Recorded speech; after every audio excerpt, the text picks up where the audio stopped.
Alright, stream. I'm gonna be doing some more homework because I gotta do it for tomorrow. Asthma.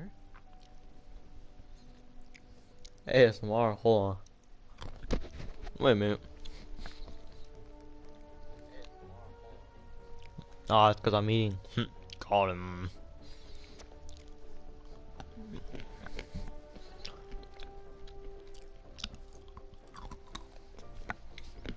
Alright.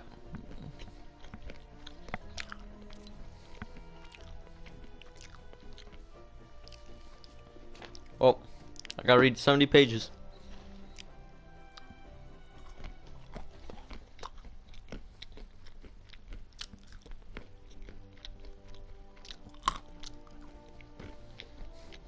But these peanuts are so good. Alright.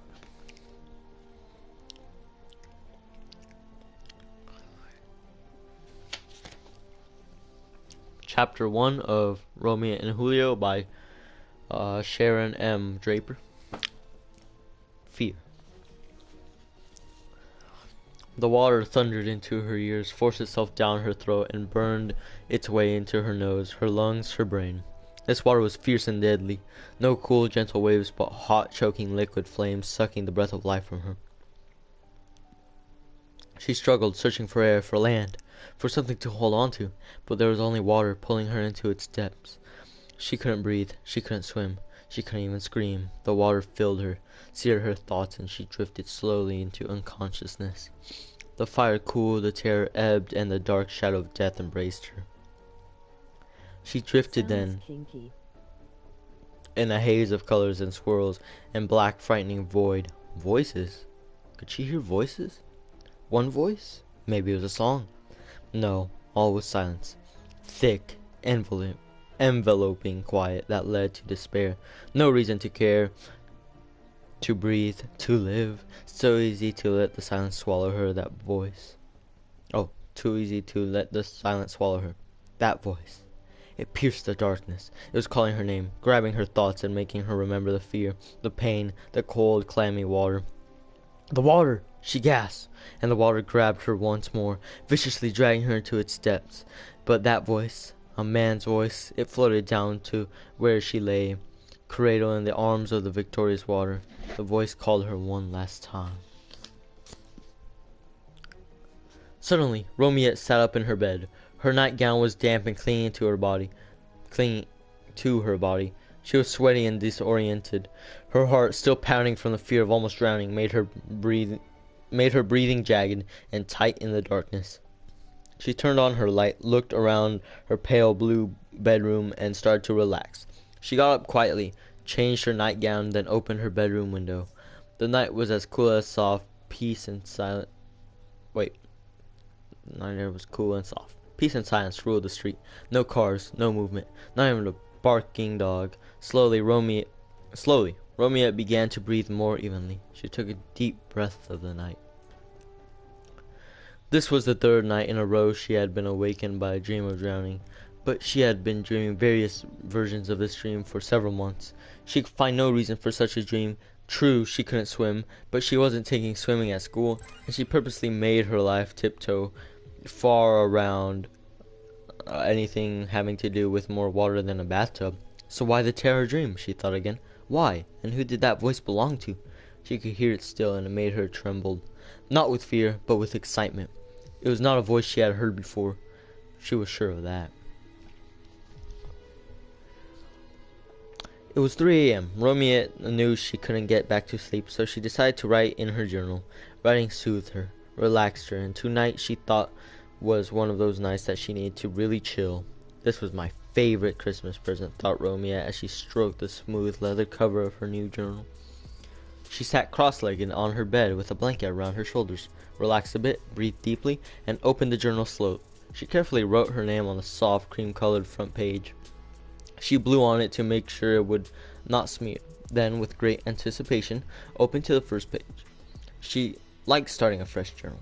It was full of possibilities and unanswered questions, of days yet to come and events yet to happen. She decided to start by describing who she was. Maybe somehow she'd find an answer to the terrible dreams. Well, that was chapter 1, up to page 4. Let's see. About 66 more pages to go.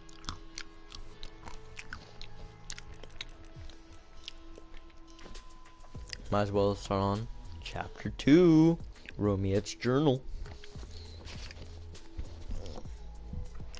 My name is Romiette Renee Capel. Wait.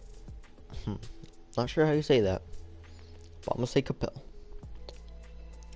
I am brown like the earth, tall and slim like a poplar tree, and outspoken like the wind on a stormy day. I like mornings because of all the possibilities and rainbows when I can find them. I'm 16 years old and I'll be driving by the end of the year. I like chill macadamia nut cookies. Yeah, and environmentally safe products. I believe recycling is essential for the future of the planet, so I never throw anything away. In my room, I have collections of buttons, pop tops, foil, and safety pins. I like to talk on the phone in the dark because it adds mystery and conserves energy. I hate picky people. Watermelon and chocolate. I hate gangs, violence, and movies with too much sex and cussing. There are gangs in our school now. It's a little scary because they want to control with threats and punches. Wait, what? Scary because they want to control with threats and punches the actions and thinking of kids, and I can't be bothered with that, so they don't like me much. That's fine with me. I don't need any more complication in my life. It's complicated enough trying to juggle geometry, boys, and learning to drive.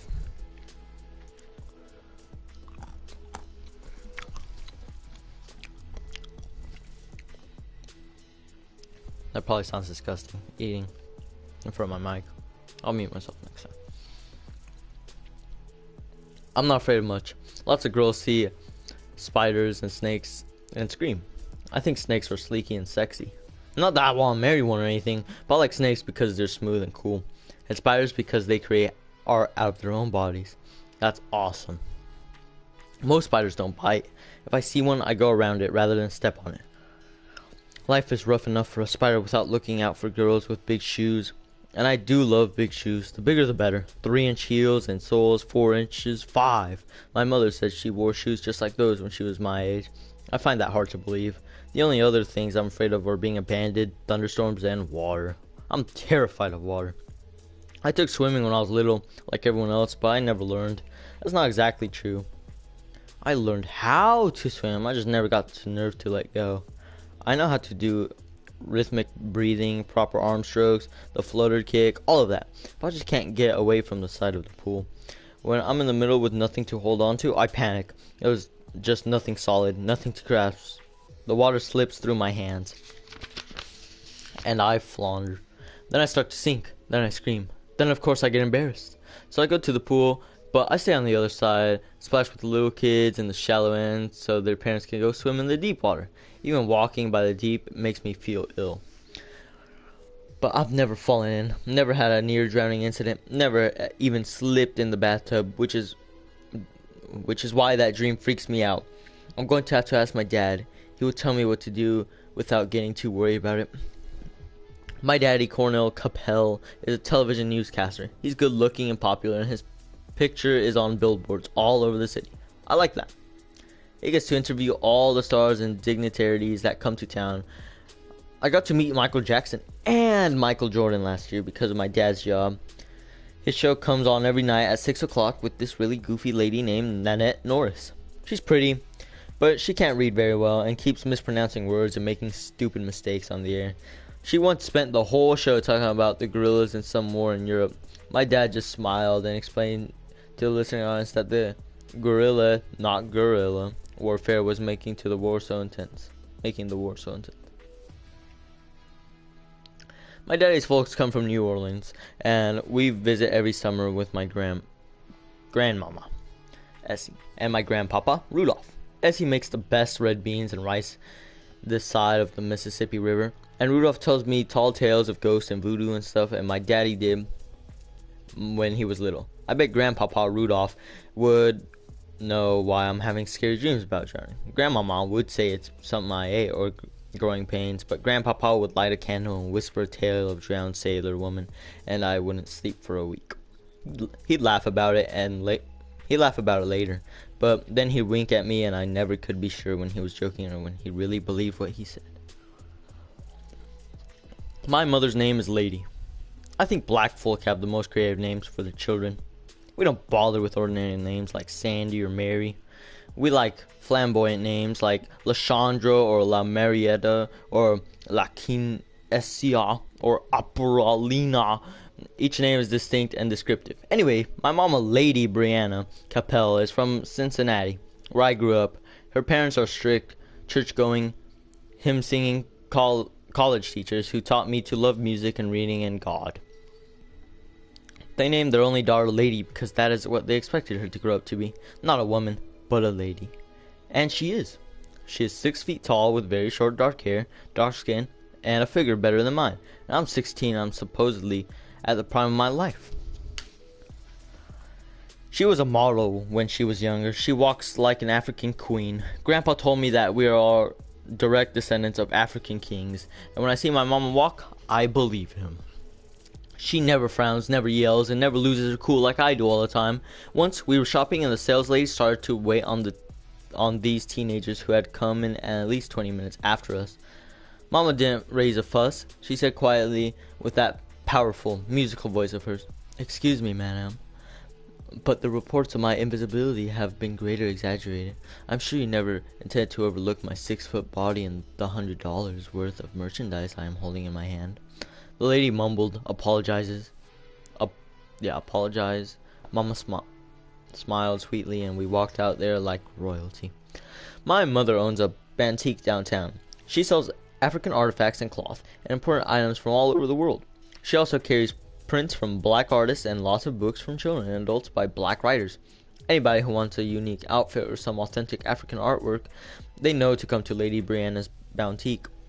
I work there 3 days a week after school and most Saturdays. It's not like a job to me because I love being there. I've read all the latest books and I've got some really sharp outfits that my friends all admire. People from all over the world come to Mama's shop. Her shop is right between 2 large hotels, so we have tourists a couple of times. We've even had visiting kings and presidents of African countries come in. She, the queenly person that she is, was simply charming to them. They appreciated her style and bought lots of stuff.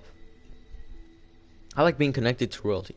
I'm tall like my mom, but not tall enough to have that queenly walk. She says it will come later, but I don't know. I may be doomed to walk like a jock all my life. I tried modeling for a while, but I felt stupid grinning when I wasn't happy, and walking when I'd rather be sitting down. Last year I played basketball on a team of girls from my neighborhood. We could beat most of the boys we know, but the boys would never admit it. I don't have a boyfriend, and I don't want one. Boys are smelly, noisy, and confusing. They call you and tell you that they like you, then they don't call back. They like to act macho and don't like a girl who is smarter or tougher than they are. I'd like to find a guy who could talk to me about more than the latest singing group or the scores of last night's game. I want a boy who wonders about life on other planets, or if there was a continent called Atlantis. I like to be able to talk to him about adopting children or the World Wide Web, or whether there's a heaven and a hell. I want a boy I could tell my dreams to, and he wouldn't laugh. He'd understand my fear. I want a boy who would go to see a play or ballet, not just a hockey game or a car show. I believe a relationship should be well balanced, but boys who are smart, good-looking thinkers, if they go to my school, they're hiding from me. I don't think I look too bad, but nobody has seemed to notice yet. I have soft brown skin, dark brown hair, and light brown eyes like my dad. My favorite color is orange because I think I look good in it. I've got a big smile and even white teeth that my dad paid a whole lot of money for when I got my braces at 12. I like school and make good grades most of the time.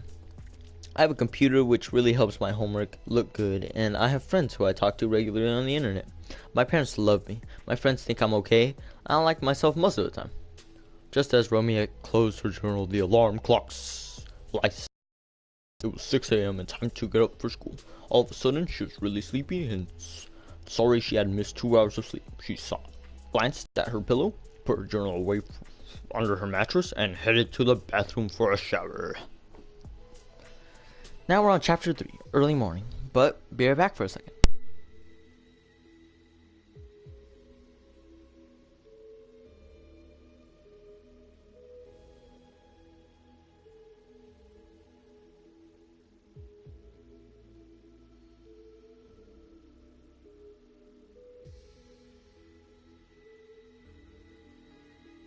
I am about to be 1/6.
Pussy got that wet, wet, got that drip, drip got that super soaker.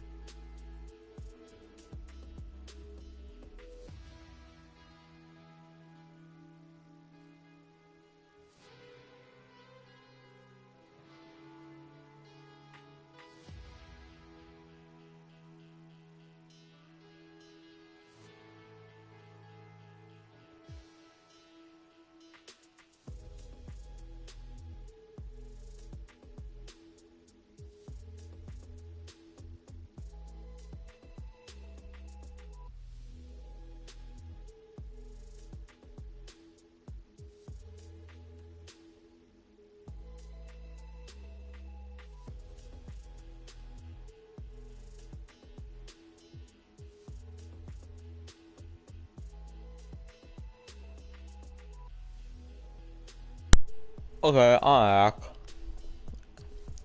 Something stuck in my teeth though. It's stabbing me.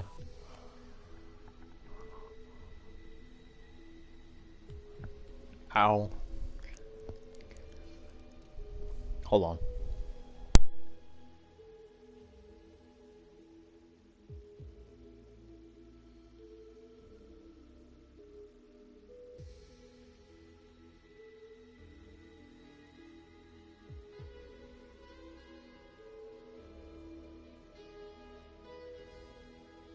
Pussy got that wet, wet got that drip, drip got that super soaker. Hit that chief of her name keek. She eat my dick like it as free free.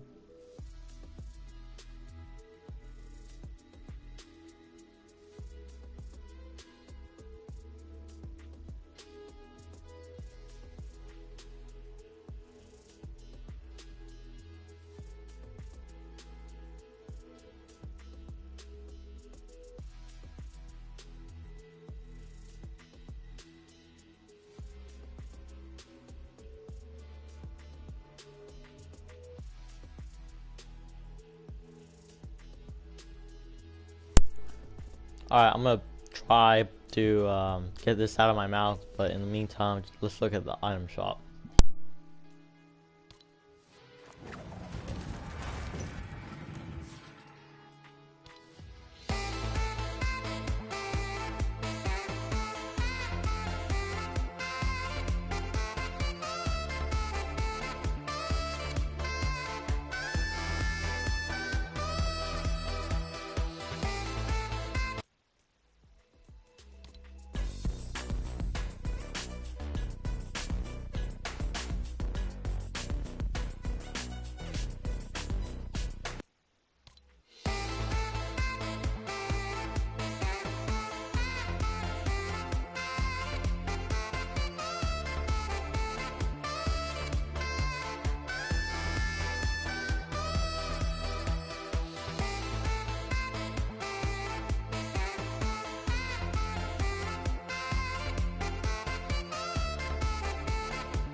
Well, it looks like I'm just gonna have to stick with cleaning my mouth. Anyways, yeah, you are almost 16. Alright, let's keep reading. Chapter 3, early morning. Page 11, we got 59 more pages to go. It was the first day back after Christmas vacation. The weather was cold, high about 20. The weather man said the snowy was blah, blah, blah. The weatherman said and snow was predicted. Romiette hoped it would snow all day and all night, enough to call school off for tomorrow. Not likely, she thought, but even after a 2-week break, the prospect of an unexpected free day looked great. Romy wore her new pale yellow sweats and shoes, and knew she looked good. She was a little sleepy, and she had grabbed a cup of coffee and donut on the way to school, which she figured would get her through the day. She entered the front hall, still sipping the last of her coffee. Kids were crowded into the hall, trying to escape the cold, waiting for the bell to ring. Everyone was laughing and joking, comparing new shoes that had been Christmas presents and talking about the parties and the big basketball game from last week. Romiette had known many of these kids since kindergarten, and she felt comfortable and accepted in the crowd. Destiny, Romy's best friend, dressed in bright pink sweats. They had planned their outfits last night on the phone. Her hair newly braided yelled all the way across the hall. Hey Romy, girls in the house.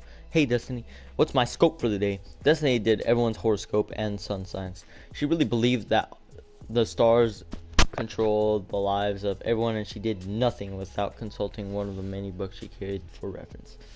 Some of the girls asked Destiny to do a chart for a boy they liked, and even though half of them didn't really believe it at all, it was fun. It was better than just guessing what he might be like. Looks good for you, girlfriend. New man coming in your life, but you won't know it for a while. Well, I guess I better get rid of the old one first. Marcus, you're out my life as of this morning. Destiny has spoken. I wish I hadn't known I was your man. I would have taken advantage for it for sure. Yeah, I bet you would have tried. See, that's why I never told you. My heart is broke to pieces. I guess I'm gonna have to keep my girl Boney here. You the one, girl. Marcus bowed with fake respect. You better watch it, Marcus. Playing games right in front of my face, Boney complained. Aw, you know I was just teasing. You're my sweet little Boney treat. I could just pick you up and sling you to those stars that Destiny be talking about all the time. Put me down, Marcus. She screamed like she was about to die. But she was laughing, and everyone knew she loved the attention. Destiny and Romiette laughed. They'd both known Marcus and Boney since 5th grade. They got ready to head to their lockers then, planning to meet again at lunch. Hey, the thing got out of my mouth. Hey, okay. Hold on. Okay. Both girls were juniors, but they had very few classes together. Only English with Mrs. Berry. It was a big school, about 500 in each class, so they felt lucky to have lockers close together and one class to share. I got something to tell you, Destiny. Romy's Romiette. Confided. What's up, girl? Destiny was instantly interested. I've been having this dream. The same dream every night? Yeah, almost, admitted Romy. Ooh, I love it. Dreams aren't my specialty, but I got this book. I knew you would. What is it about? Trains? That means you're gonna travel. Bridges? Mean you're gonna have decisions to make. And bears mean, well, that means you're scared of bears, Destiny declared. No, this one's really scary, Romy said quietly. Tell me. In the dream, I'm drowning, Romy began. In deep water, like almost dying. It's terrible, and I'm almost afraid to go to sleep. Anything else? Destiny's eyes were intent. Yeah, the water's so cold, it's hot. That doesn't make sense. Dreams are supposed to make sense. I'm choking, almost dead. And then this voice. It was getting difficult for Romy to tell her friend all of this. It was hard enough to experience, but to say out loud made it more real and much more frightening. Whose voice? Mine? No, it's a male voice. A voice I've never heard before. Not my dad's. Not any dude from around here. I like it. Does he save you? Destiny was intrigued now. I don't know. I always wake up just as I hear his voice. Is it true that if you dream you die, then you wake up? Oh, is it true that if you dream you die, then you wake up dead? Romy asked quietly. You mean that you really will die? I've heard that, but nobody ever died to come back and tell. Romy sighed. I wish I could. That's all I know. But I'm not sleeping very well. I'm getting very scared. Well, didn't your horoscope say a new man was coming into your life? Maybe you're hearing his voice. Destiny was trying to be helpful. I don't know. But something's got to give in soon. I don't like this, admitted Romy. Just then, the bell rang for the first period and somebody yelled, Fight! Fight! Two dudes going at it! Dozens of kids rushed to the site of the front hall near the door. Romiette sighed and looked at Destiny. They gave each other the bored shrug and declared at the same time, Boys. Romiette never glanced toward the crowd that surrounded a kid with green hair and a new boy that nobody had seen before. Chapter 4, Julio! Alright. Hold on, I'm gonna eat some peanuts.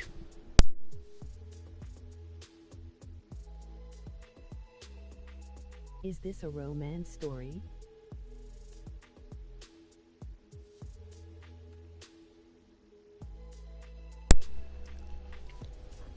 Yeah, it is. It's called Romiette and Julio. I gotta do it as homework. Today I gotta read, well, over the weekend, but yesterday I couldn't. I gotta read 70 pages and do some questions. I'm on page 15 now. So, I'm getting closer. 55 more pages. Oh, that's a lot worse. Romeo and Juliet ripoff. I guess, kinda. It's kinda like a spin-off, I guess. It's just, I mean, it's obvious because Romeo and Julio, Romeo and Juliet. Romeo and Juliet. Alright. Chapter 4, Julio. Alright, before I start though. So far, we know that Romiette is tall and black. And there's a lot of gangs and shit. Now I guess we're gonna learn about Julio. He was tall, he was strong, he was angry, and he wasn't afraid to fight.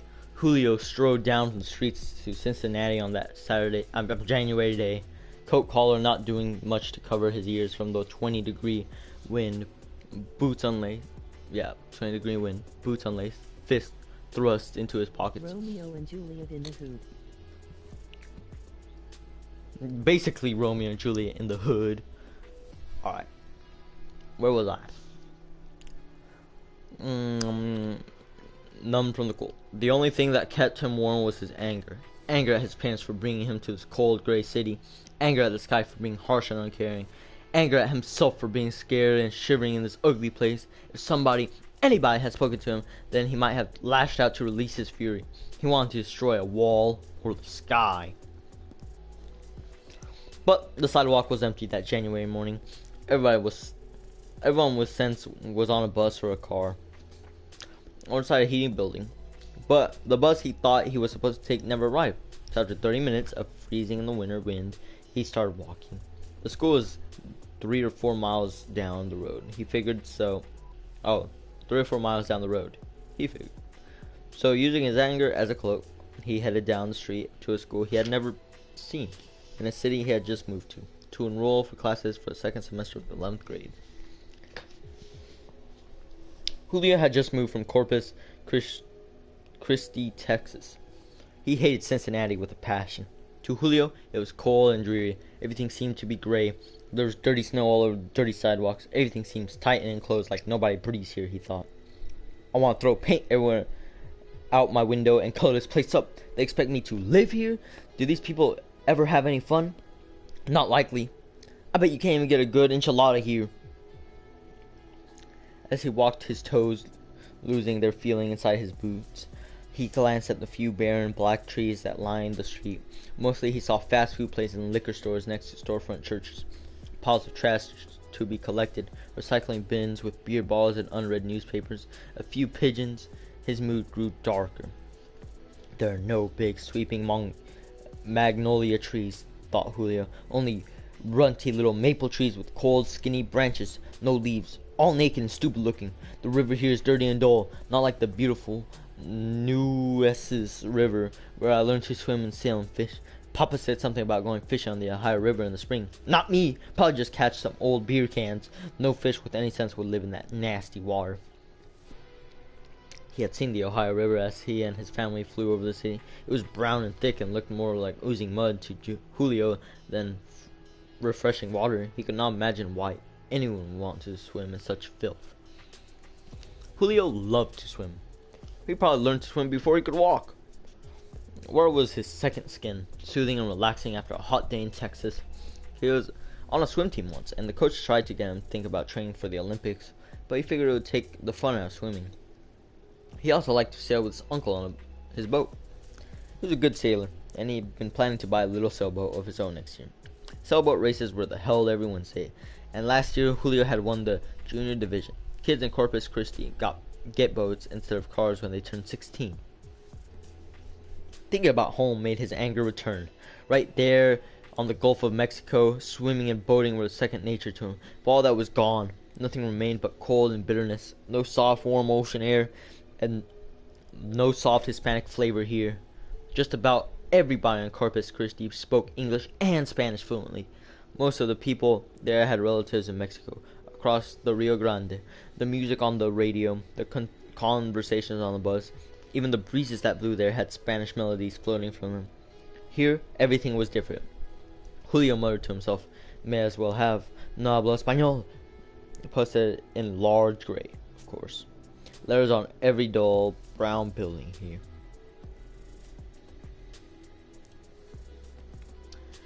He had called his friend Diego the night before. Diego had just come from playing soccer. It was 71 degrees back home in Texas. Julio gritted his teeth. Hey Diego, mi amigo, ¿qué pasa? What's up, Julio? What's up? Julio could almost feel the Texas breeze over the phone. He sighed. De nada, Julio. How's Cincinnati?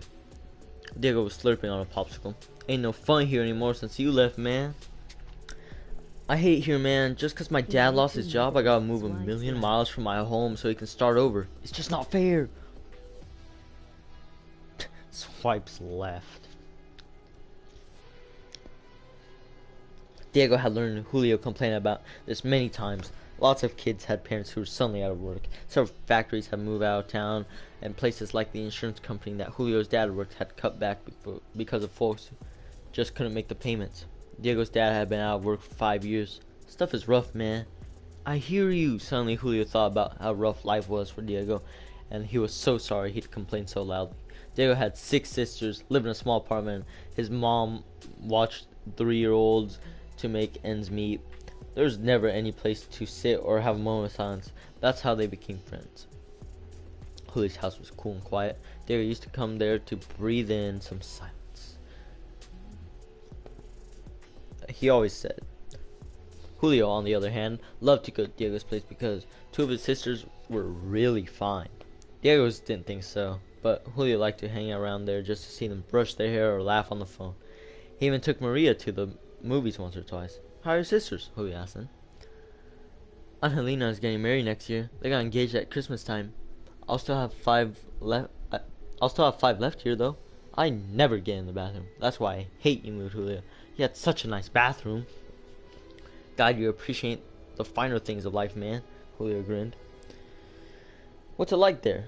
Is it like Corpus Christi? Asked Diego. Not even close. Bunch of taco fast food stores, that's about it.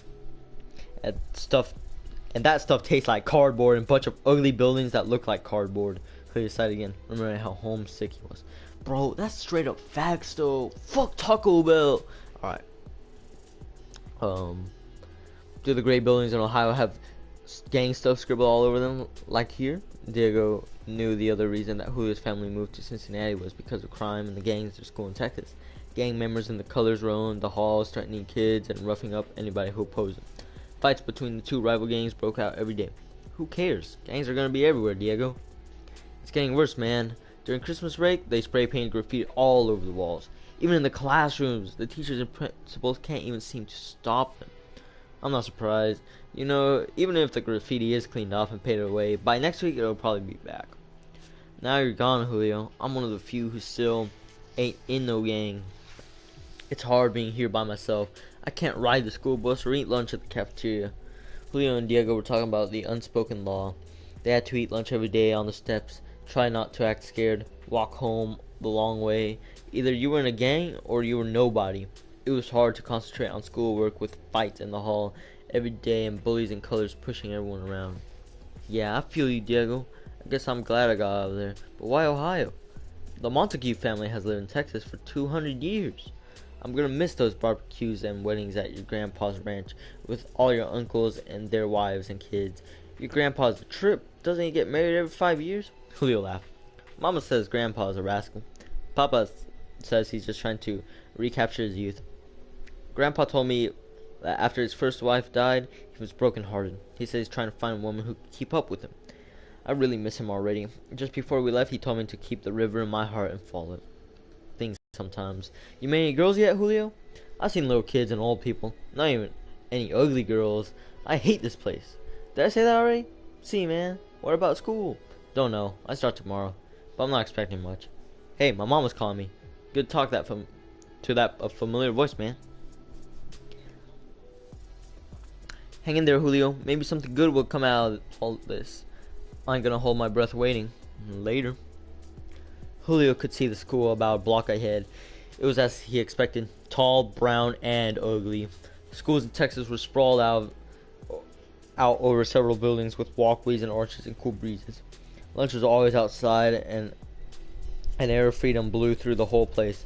How will I ever find my way through that giant jail? Julio wondered bitterly. He walked up to the front of it and tried not to stare. It must have been 5 stories tall, or a hairy brown brick, built to withstand tornadoes and snowstorms. Just looking at the unblinking face of that school made Julio remember how angry he was. He frowned and walked up the icy front steps to the huge front doors. The school was dark inside. It even smelled damp and depressing, Julio thought, I will never feel right in here. Kids were gathering in smaller groups in the front halls, girls giggling, guys laughing too loud. It was January, the first day back after Christmas vacation. Everyone was excited to see their friends after 2 weeks away. No one noticed or spoke to Julia. One girl squealed shrilly as a boy picked her up and lifted her over his head. She yelled, "Put me down, Marcus!" But you could tell she was enjoying the attention. Julio stood near the door, watching the friends chatter about nothing and everything, and hating every moment of it. He clenched his fists and found himself breathing hard. He felt like he was about to explode. "Hey man, get out of the way!" A tall freckled boy wearing 2 safety pins as earrings, a small gold nose ring, a bright green hair, green like the color of a fluorescent marker, fell through the door where Julio had been standing, knocked Julio sprawling to the floor. He jumped up and spun on one swift movement, took his right fist out of his pocket, and anger and frustration exploded. In the center of the green-haired boy's face, bright red blood spurted from his nose, making him look somehow like a leftover Christmas decoration. "Fight! Fight!" somebody yelled, and instantly a crowd surrounded the 2 boys. Kids started jostling and pushing, cramming in to see the fight, shoving each other and getting louder to the hot, crowded hallway. The bell rang and the principal, large, balding, and red-faced, pushed his way through the crowd, which somehow disappeared in seconds. "What's going on here?" he demanded. "Who started this?" 5 minutes back in school and you're already fighting? I'm not going to start a new year off with this kind of mess. Both of you, in my office, right now. He was sweating heavily and breathing hard. Ben, the one with green hair, who was now sitting on the floor holding his nose with one hand, his nose ring in the other, had no desire to take on an angry stranger, and Julio was no longer so angry. Too bad this strange skinny kid got in the way of months of frustration. They looked at each other, then looked at the sweating red-faced principal and almost grinned. Ben spoke first. Mr. Prince, nobody's fighting. This dude here is just trying to help me up. I was running, I slipped on the ice on the front steps, and I hit my nose on the door. I was thinking of calling my lawyer, or maybe America's Most Wanted, or maybe the president. I think you ought to get some salt on that slippery spot, Mr. Prince. And that if you should fall, sir, we may have an earthquake or something, and we wouldn't want that to happen, because that would interrupt our educational success. And since I always wondered how much pressure a nose would have to put on a door to make it bleed, I feel like that I have learned something this early morning, even before class starts. The principal just shook his hand and said, Shut up, Ben, it's too early in the morning for your babbling. He turned to Julio, who was amazed and trying not to laugh at Ben, who so glibly got him out of trouble. Young man, is this what happened? Did he slip and fall? Julio looked at Ben, who was grinning in spite of a very swollen nose, and replied, I'm new here, Mr. Prince. Why would I hit someone I don't know? Today is my first day, and I came to enroll. Here are my transcripts from Texas. Mr. Prince didn't believe either of them. They had morning announcements to make, a 6 teachers class to cover, and a call to make the custodian to get some salt on the front steps. So since danger seemed to be over, he let it go. Take your stuff to the secretary in room 102, he told Julio.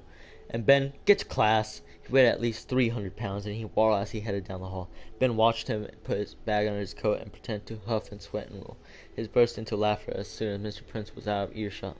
Julio echoed his laughter. It felt good to laugh. It was almost as satisfying as that right hook into Ben's nose. Why'd you help me? Julio asked, laughing again. Why don't you narc on me? I punched your lights out. Well, fortunately, I had a spare set of bulbs, and I could see that you had some issues that had nothing to do with me. Am I right? Yeah, man. I just got here and nothing was going right. I want to be back home in Texas, and some kid with green hair knocks me down. Hey, tomorrow it will be blue. I like being original. If you ever see me looking ordinary, you got permission to punch me out again. I gotta get to class. What's your name, dude? I gotta know you who redecorated my face. Julio. I'm Julio Montague. I'm Ben. Ben Olson. Later, dude. Later, and thanks. Julio thought about the incident with Ben as he waited for the secretary with the blue eyeliner to check his papers and give him a class schedule. I could be getting kicked out of school instead of checking in, he thought. If it had been me being punched with a crazy stranger, I would have clocked him and not helped him. Amazing dude, that Ben. Julio got his schedule, sighed, and headed to the 4th floor for his math class. The halls were mostly empty by now. With crumpled paper and candy wrappers littering on the floor, he could hear Mr. Prince's monotone voice make the morning announcements. Stuff about SAT, registration forms, and tardy slips, and the basketball game tomorrow night. None of it had meaning for him, as he checked all the closed doors in that long, dark hallway, but couldn't find room 407. He saw 405, 406, then the numbers jumped to 412, 413. Why did schools do this stuff to kids, he thought in frustration. Yo, Chico, you lost? The voice came from the end of the hall. Yeah, man. My name's not Chico. You look like a Chico to me. Room 407 is around the corner on the new wing, Chico. Julio walked toward him, his anger returning, but the boy disappeared in the classroom. All Julio saw... Hold on.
Okay, where was I? Julio walked toward him, his anger returning, but the boy disappeared in the classroom. All Julio saw was that he had all purple sweats. Julio was frowning when he walked into 407. That Chico comment made him tense and irritated. Anglos at home used that name as a put-down, and at home it was mostly the Anglo gang members who used it. This is not a good sign. The math teacher, a tall, skinny man with a really cheap hairpiece that slid whenever he moved his head, did not match his graying hair, looked at Julio and smiled. Welcome, Julio. You can take that seat behind Brandy. Are you a good math student, or will you fit right in with my friends sitting here who think math was invented by beady-eyed monsters? Julio grinned. You mean it wasn't? He said with a mock surprise. The teacher, Mr. Whitehead, rolled his eyes and smiled again. Yep, you're gonna fit right in here. Here's the textbook. We're on page 155. Most of the kids ignored Julio. A few of the girls looked at him over with interest, but nobody spoke or even smiled. They seemed to pay more attention to the fresh snow that was falling than the discussion of polynomials. Large, flat flakes fluttered slowly at the fist, then thick like falling cloud bits, covering the dirt and grayness of the city. Julio watched also, admiring the beauty of the falling snow and wishing it could cover all of the darkness and fear he felt inside as well. Alright, well, that was chapter 4. Whew! Final. Okay. That was a long chapter. Longest one. Chapter 5 is called Destiny and the Scientific Roses Soulmate are red. System. All those gangs are aggressive. IV run out of my antidepressants. XD. I'm trying to see how many pages left. XD. Alright. On page 27. There's 70 pages. Alright. 43. Okay, that's not bad. 43 pages. 43 pages. 43 pages. 43 pages.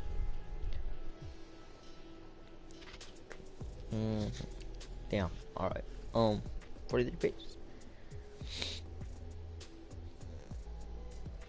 Well, 43 pages. For 43 pages. Peanut time.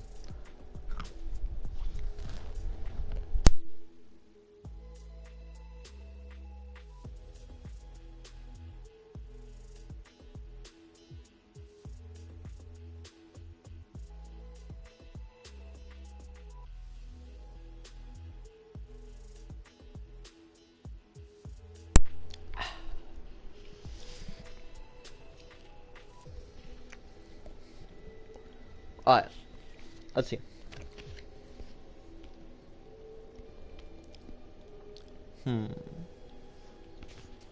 Well, we know Julio is Hispanic.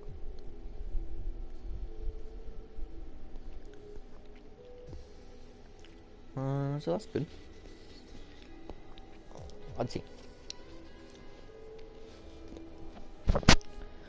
Chapter 5, Destiny and the Scientific Soulmate System. I think I need a drink of water. I'm using you as my free version of Audible.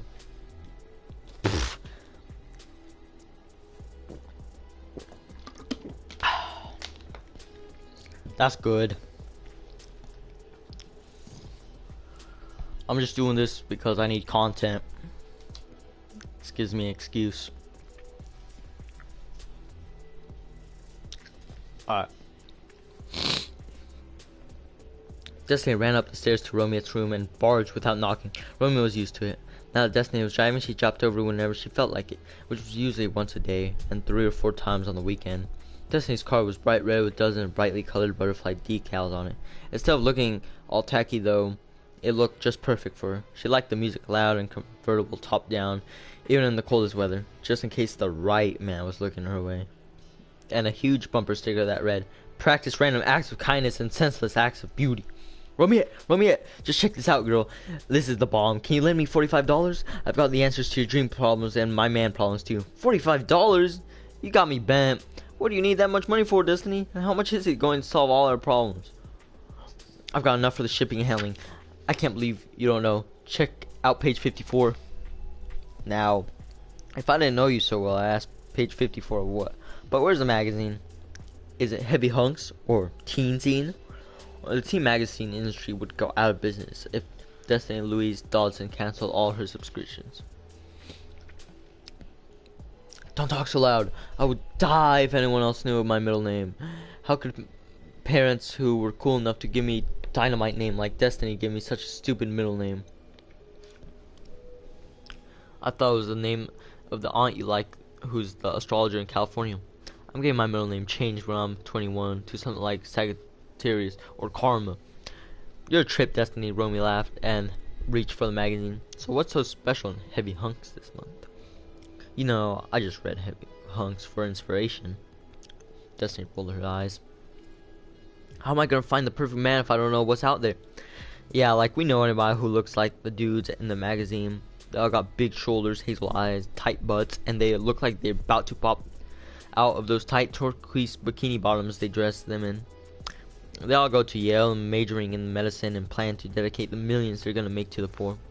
So what's wrong with that? Destiny asked with a grin. You ever seen one real dude that looks even close to one of them? Retorted Romy. Well, no. But that's why I look so hard. When I see him, I'll know. I'll know his tight turquoise butt in the distance on the beach. We live in Ohio. Which beach would that be? Quit step on my dream. He will know too. He'll be my soulmate. He will see my slim, supple body, my long, flowy hair, my perfect white teeth. He must have forgotten his glasses then. Now just stop. When I find him, you'll take back all your jokes. My soulmate's out there. I know it. He's searching for me too. Reality calling, Destiny. He's not there yet. What do you do to find the magazine that you need $45 for? Oh, I almost forgot. I want to show you. It's called Scientific Soulmate System. It's just perfect. You gotta be kidding, Romy said with a grin. No, for real. You know, you believe in soulmates. You just think you're gonna find yours when you're 25. I can't wait that long. I need a date for prom by June. I gotta find him now. There's nothing that says I can't speed up the process. Check this out. Here's the ad. It's even got my name in it. The Scientific Soulmate System. Do you feel the soul of another calling to? Do you know in your heart that your destiny and his were meant to merge in the cosmos? We can help you find him. The Scientific Soulmate System has been designed to help you find that special someone. The kit includes everything you need. Number 1. The Dream Wish Candle. Specially scented with the aroma of raspberries, known to enhance dream images. Simply light the candle before you go to sleep. Let the gentle smell of raspberries lead you to the dream of that special someone. Candles are shipped in a steady glow for maximum safety. Number 2. The Dream Ointment. Rub just a dab on each temple each evening. Feel the tingle of the peppermint base salve as it penetrates in your consciousness and helps you visualize the dream image. Number 3. The Dream Tape. Selected instrumental music with rhythms that match the human heartbeat. Play this softly near you as you sleep. The dream of your soulmate is only a heartbeat away. Number 4. The Dream Journal. Keep this near your bed so that when you awake in the morning you can capture the dream images before they disappear. Special dream pen included, no extra cost.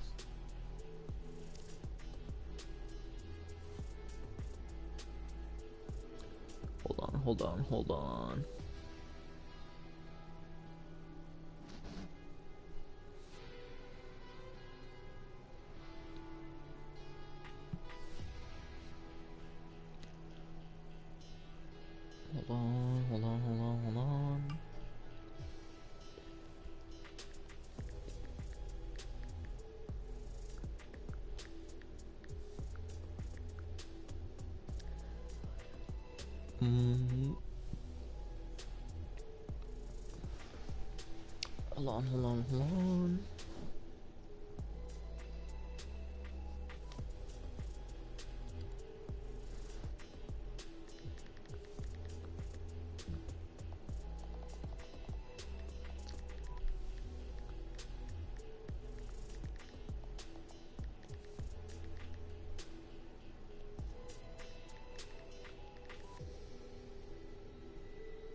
Okay.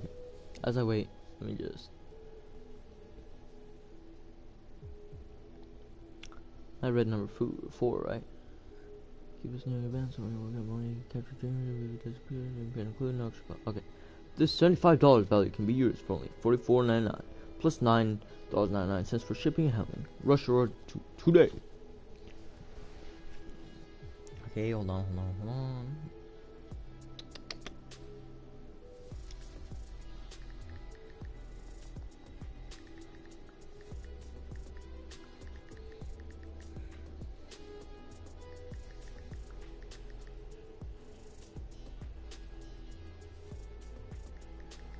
I texted this girl I like at 4 and she still hasn't opened it.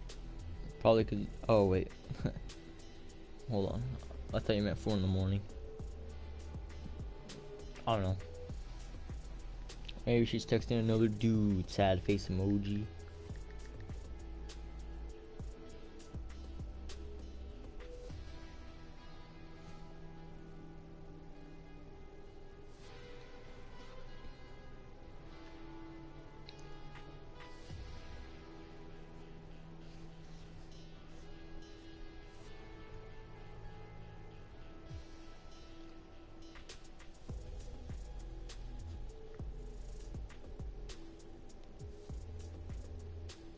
We usually talk every day, but she is a sophomore, so.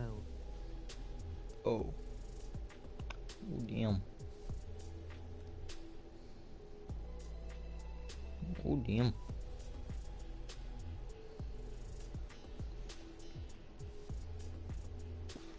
Alright. I'm trying to get this figured out. Alright. Anyways, okay. I guess I'll just continue reading. Hold on.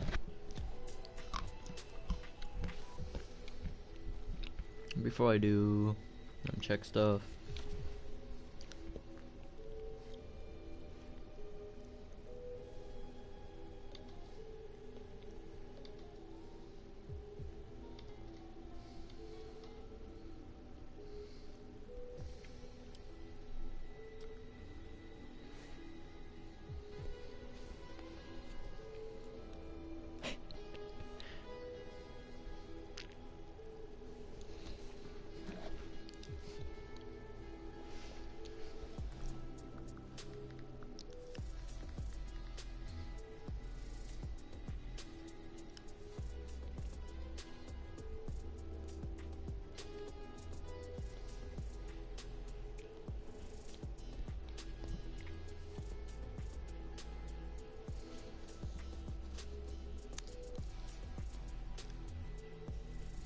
Alright.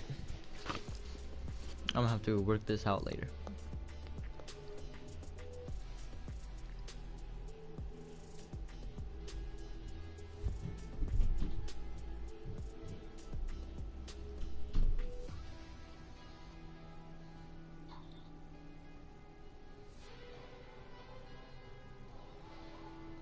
Alright.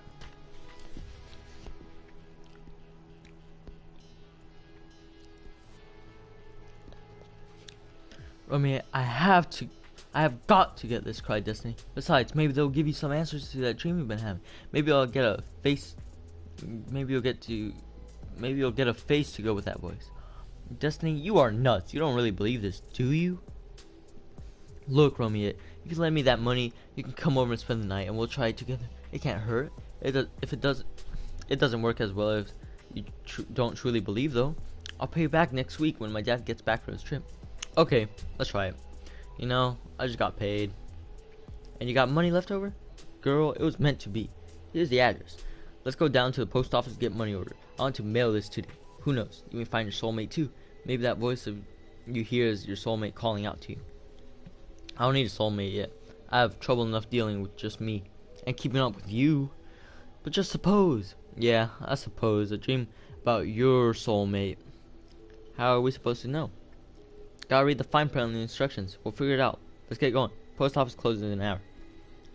I'm with you, girl, but I don't know why. Romy grabbed her purse, and the two headed out to Destiny's car. Ooh, that was chapter 5. Page 32. Page 32. Alright. I got 48 pages left. I read almost half of this, or half my homework already. There isn't enough drama. Not dropping the book. Yeah, here we go. Chapter 6 though. Julio at home. Julio sloshed through the wet and melting snow up the unshoveled walkway of the apartment building. It wasn't luxurious, nor was it raggedy. It was just so very ordinary. Generic, thought Julio, just like any other apartment complex in the United States. He opened the door of the first floor in the hallway and a warm smell assaulted him. It wasn't an unpleasant odor, it was simply the shared smell of many people living under one roof. Combined smells of foods and fights, joys and tears. Julio felt alone in the symphony of odors. He wanted the familiar fragrances of his home in Texas. Luis Montague, his dad, was trying to clear all the boxes from the living room. He smiled as Julio walked into the room. He was proud of his tall, brooding son and understood his pain. So, how was your first day of the new school, son? I hate it. How can you know? There's a guy here. Here, help me move these boxes. I hate the snow. I hate the city. I hate the kids. Here, I want to go back home. This is home now, Julio. See, Papa. But I don't have to like it. Did you try to make friends today? A smile, perhaps? Papa. Nobody in 11th grade smiles. I know. Terminal depression for a year. It will pass, my son. Give time. It's difficult for me and your mother as well. Not like for me. You got each other. I got nothing. There's nothing Spanish here in Cincinnati. We haven't yet had the chance to investigate all possibilities. We may be pleasantly surprised. There's a phone. Can you get that? My hands are full. Yeah, sure, Papa. Hello? May I speak to Julio Montague? You got him. This is Ben, the kid with green hair and red nose. Hey, Ben. How'd you get my number? I got friends in high places, like my sister who works in the office.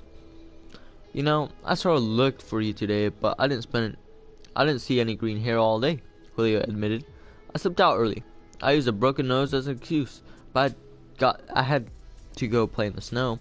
I need to sled on virgin snow. Alright, let me read that again. I slipped out early. I used a broken nose as an excuse, but I had to go play in the snow. I need to sled on virgin snow. After school, all little kids with runny noses will have trampled all over it. I had the whole afternoon on a clean slope of untouched snow. Awesome. Hold on. I think some of this has to do with homework questions. So I'm going to put a bookmark right here. Okay. Sounds okay, I guess, if you like snow. You don't like snow? Ben asked incredulously. Nah, not much. We never got much snow in Corpus Christi. Too wet, too messy, too cold. Gets in my shoes and under my shirt. But have you ever slid on virgin snow? Teased Ben. I can't say that I have. Okay, next snowfall. I'll take you out and show you the glory of initiating a perfect hill on a cold, clear afternoon. What you doing tonight? I don't know. Chilling, I guess. It's going down to 5 below tonight. You'll be chilling, all right. It never gets this cold in Corpus Christi. My friends at home are out there on the river. They're sailboats. Awesome. You got a boat? Not my own. I can use my uncle's anytime I want. I'm a good sailor. Maybe as good as you are on a sled. You ever been sailing? Julio asked. No, not really. The only boat I've been on is one of those tour boats on the river. Well, if it ever warms up around here and that dirty thing called a river downtown melts, I'll take you out on a virgin sailing trip. Sounds good to me. I like virgin anything, Ben chuckled. So what's it like on Corpus Christi? It's, well, different. Different colors, landscape, feels, smells. It's hard to explain. I feel you. It's like me and my hair. Different. What kind of name is Montague anyway? You Spanish or Greek or what? My family's from Mexico, but Montague is an Italian name. Some Italian count, hundreds of years ago, who was running away from trouble with the king, ended up in Mexico. Got married there, and has been our family name ever since. That's deep. That you can trace your family back that far. My dad passed through from time to time. It's just me and my mom, my sister, and my jars of hair dye, which I do not let my sister use. Mom lets me do what I need to. She's really cool, but I never tell her, Ben admitted. My parents are great, but uptight. Rules, manners, proper ways of doing everything. Family tradition. That's gotta be tough. I don't think I even know what a proper way to do anything. Come to my house. My father will let you know, Julio assured him. What did he say about my hair? Oh, it would shock his socks off. It would be worth just to see the expression on his face. We're gonna do that one day, but wait till I make it bright red and put it on in spikes. Spikes? How do you do that? Asked Julio. It's easy. Elmer's glue. Washes out easy, freaks out the adults. Julio laughed. I like your style, Ben. Maybe you can help me find a job here. What do you want to do? Anything for extra money. I'd really like a job at a TV station or something. Ladies and gentlemen, here's the 6 o'clock news. Nothing happened today, so tomorrow has been cancelled. Film at 11. Ben, you're crazy. No, get me straight now. I don't want to be one of those cheese grating reporters. I want to be the man who makes them look good, admitted Julio. Nice job if you like cables and cameras. Then when you get famous, you can make movies. Lights, action. Quiet on the set. Montague's making another movie. A $900 billion blockbuster. I like your vision, man. Hey, you got email? I did get to bring my computer when we moved. That helps, because I can still talk to a couple kids around the internet. Yeah, I love it, man. I love making up names and identities and telling strangers trash about me. You make stuff up? Julio asked incredulously. You tell the truth? Ben responded with the same amount of surprise. Both laughed. Yeah, I probably won't have to worry about what I look like or what they think of me. Julio added, I can always ease in what I type and do it over or make it right. In real life, there's only one chance to make a good impression. But see, I don't care if I make a good impression. Actually, I hope I don't. It's way more fun that way. You got spice, man. You got potential, Julio, my friend. I hate being the new kid. Hang with me. You won't be new for long. Might ruin your reputation. But since you ain't got one yet, who cares? Gotta go, dude. Check it out tomorrow. Later, Ben. Thanks for calling. Is that one of the proper things your parents taught you to do? Yeah, I guess. I really got work on you. Remember, I was the one who worked on you first. How's the nose? Black and blue. I'm dyeing my hair the same color times in sympathy. Later. Peace, man. So, Julio, was that a friend from school? Luis asked with interest. Just dude with green hair, Papa. Green hair? Only for today. Tomorrow's gonna be blue. I don't understand. I know, Papa. But that's cool. I'm going to do some homework and maybe get on the computer before I turn in. Need any more help with the boxes? No, I finished while you were on the phone. Oh, sorry, Papa. I'll help you more tomorrow. Sure. Good night, son. Be sure to say good night to your mother, Julio. She worries about you. I know, Papa. I will. Chapter 7. Chat room. Page 38. Alright, let's see. Nah, I'm not gonna count the pages. Anyways, welcome to Teen Talk. Good friend who punches you in the nose. You damn right we need a good friend who punches you in the nose. Welcome to Teen Talk, the best partying chat room online. Teen Talk is open every day, 24 hours a day.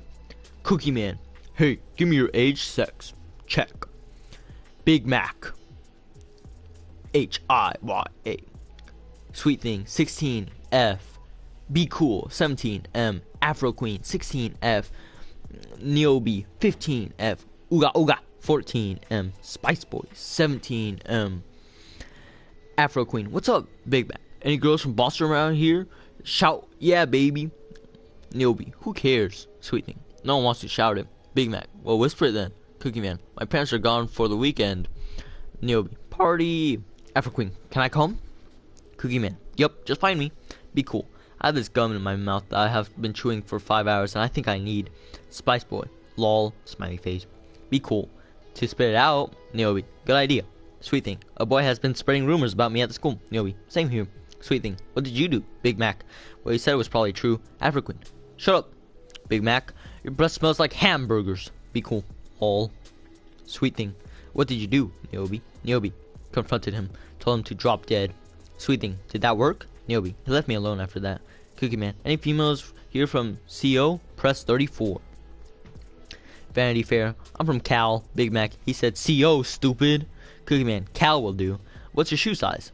Vanity Fair, why? You planning to buy me some shoes? Cookie Man, no, I just hate girls with big feet. Big Mac, go kick yourself. Spanish Lover, who's here? Afro Queen, hey Spanish Lover, welcome to the zoo. Sweet Thing, nice name, Spanish Lover. Are you all that? Spanish Lover, all that and more, Sweet Thing. Sweet Thing, smiley face. Afro Queen, state your stuff, Spanish Lover. Spanish Lover, 16M and ready for action. Vanity Fair, watch out. Niobe, we got metal detectors put in our school today. Big Mac, yeah, everybody and their daddy got one now. Afro Queen, I hate that, but they treat us like criminals. Be cool. Some of us are. Ooga ooga. They do locker searches every week at my school. Afro Queen, what they looking for? Lunch? Vanity Fair, lol, smiley face. Spice Boy, drugs.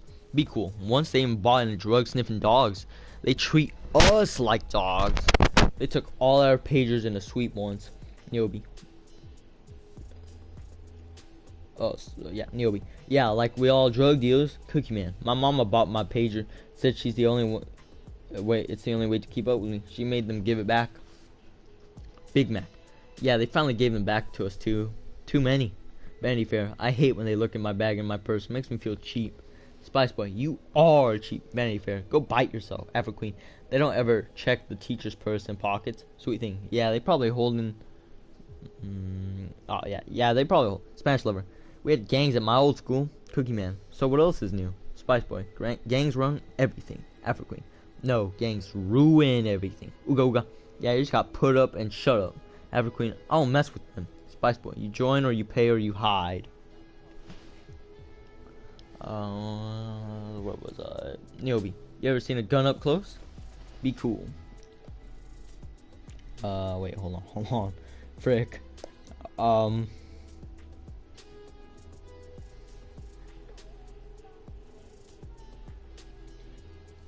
hold on.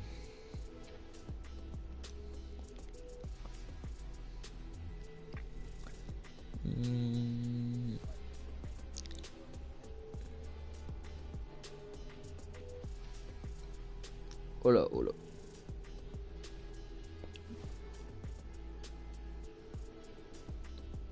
Okay.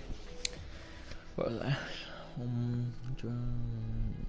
You ever seen a gun? Oh yeah. Okay. Be cool. Yeah, I got one. My old man bought from Cookie Man. You lie. Vanity Fair. What does it look like? Be cool. It's black and heavy. Cookie Man, you lie. You ain't got no gun. Be cool. No lie. He said, man, gotta have protection. Afro Queen, you ever shoot it? Be cool. Yeah, cans of birds. Ooga. Birds gotta fly, man. Don't take it out on birds. Sweet thing. You ever take it to school? Big Mac. Only fools do that. Be cool. Yeah, once. In my book bag. Niobe. You got busted? Be cool. I'm too slick. Spice Boy. You ever seen somebody get shot? Be cool. No. Don't want to. Spice Boy. I did once.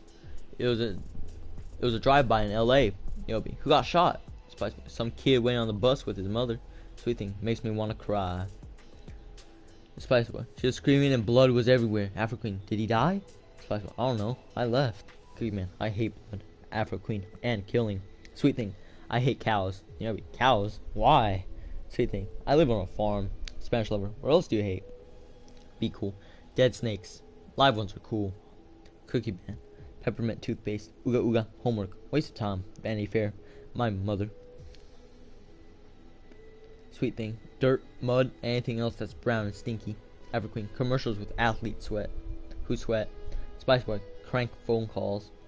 Niobe. Blue eyeshadow.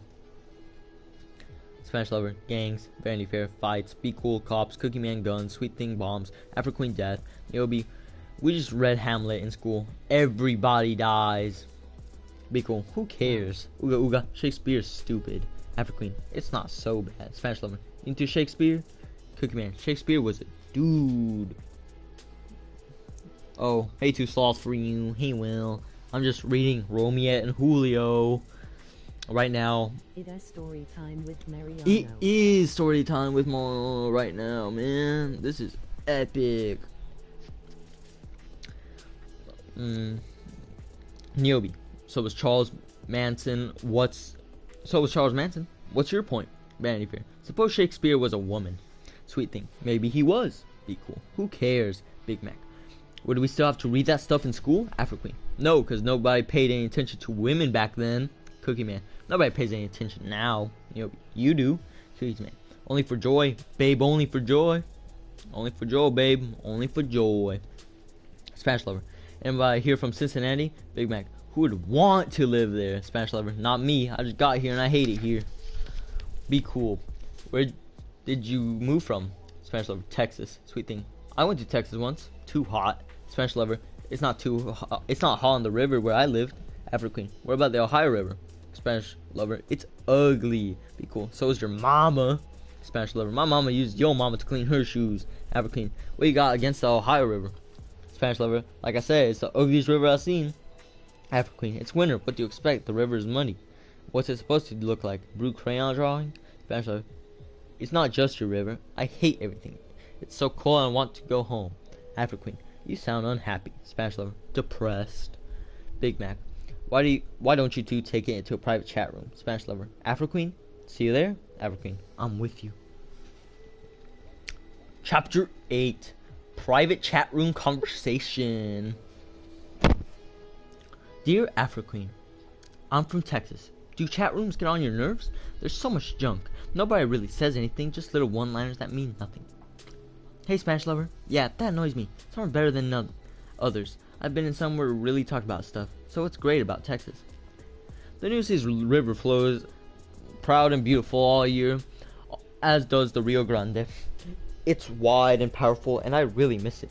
And it never gets cold there like it does here. Does the river ever freeze? I've never seen the river freeze, and I've lived here all my life. But I've heard that it has frozen before. Boats get stuck right in the middle. I've never seen any other river, though. I figured they all look the same, kind of wet. No, there's a difference. Some rivers are heavy and slow, others are cheerful and lively, just like people. So, are you a deep river or a stagnant stream? I'm an ocean. I'm real deep. What about you? Me? I'm a lake. I got edges, but I also have ripples and possibilities. Now, cut all this and tell me about you, really. Like I said, I'm from Texas. I like Tejano music, refried beans, and guacamole. But I also like pizza, German chocolate cake, and sakrat. Remind me to never have dinner with you. Do you eat sakrat on pizza or with the German chocolate cake? Both. Let's see. What else can I tell you about me? I like to sail. I'm a good swimmer. I can play 2 different instruments, and I speak 2 languages. I hate TV talk shows and stupid billboards. Now, your turn. Me? I'm one of the only girls in our class who uses the internet and talks to people online. I like to read and write poetry and go to dances. But I also play basketball and soccer. You can sail and swim? I really admire that. I never learned to swim. I've never met anyone who couldn't swim. Swimming is like breathing. How could you not know how to swim? Because when you're swimming, you can't breathe. I've taken lessons when I was 3. Couldn't do it. I was just plain terrified of the water. But I know I'll never drown unless it's in the bathtub, because I never intend to get close enough to any water that's deeper than that. I'm afraid of being alone or being abandoned. I guess most kids feel that. Have you ever been left alone? No. Not even lost in a grocery store. But fear doesn't make much sense. It's just something you know and respect. Your fear of the water will make you strong. Maybe. But sometimes fear takes over. I have bad dreams. Actually, I've been having this one really terrifying dream. What kind of dream? Never mind. Can you speak in Spanish? Si, of course. My whole family's from Mexico. What about you? I'm taking French, too. But I'd be afraid to go to France with what I know. You know what else I'd like to eat? French croissants and grape jelly. Also Cincinnati chili. But not with grape jelly on it. Have you ever tried any of the chili? No, I haven't had a chance to try Cincinnati chili. Or without jelly. But unless it's hot and spicy, I probably won't like it. My mother uses hot sauce on everything. Now I can't eat a meal without it. Hot sauce? Yuck. And if you've had potential, I bet you like carbonated pop too, don't you? I like mild things, like fresh fruit juice instead of soda pop, and warm gravy instead of hot sauce, except on oatmeal. That gets warm milk, not warm gravy. What about music? What's your favorite? Well, I listen to rock and rap and R&B, but believe it or not, I like classical music sometimes too. It helps me write poetry and relaxes me when I can't sleep. I don't tell many people this. You know my favorite? Mandolin music. I discovered it late one night when I was listening to the radio, feeling moody and blue. It was beautiful. You're not going to believe this, but I played the mandolin. My grandfather taught me when I was a little boy, and you're right, it is a beautiful sound. But I also play the saxophone. I like the music, but there's not much call for mandolin in the school marching band. Not even in Texas. Give me a break. Nobody plays the mandolin, at least not on purpose. Wow, that's awesome. Hey, I've got to get off this computer and help my mom with the dishes. Sign on tomorrow at 4. Let's talk again. This was cool. Peace out, Afro Queen. I'll be there. Talk to you then. Peace out, Spanish lover. Number 9, page 50. I got 20 pages left. We made it this far, boys. Maybe girls. Boys.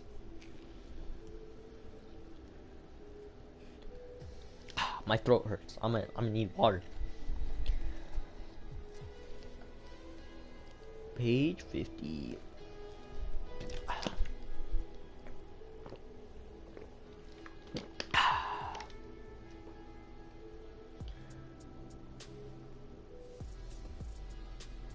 Ooh, okay.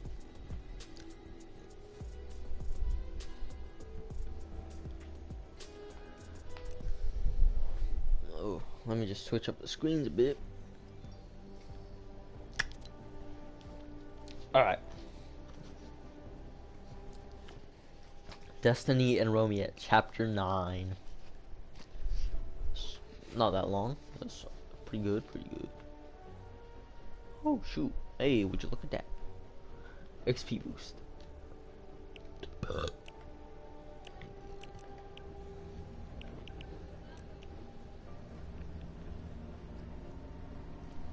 Alright.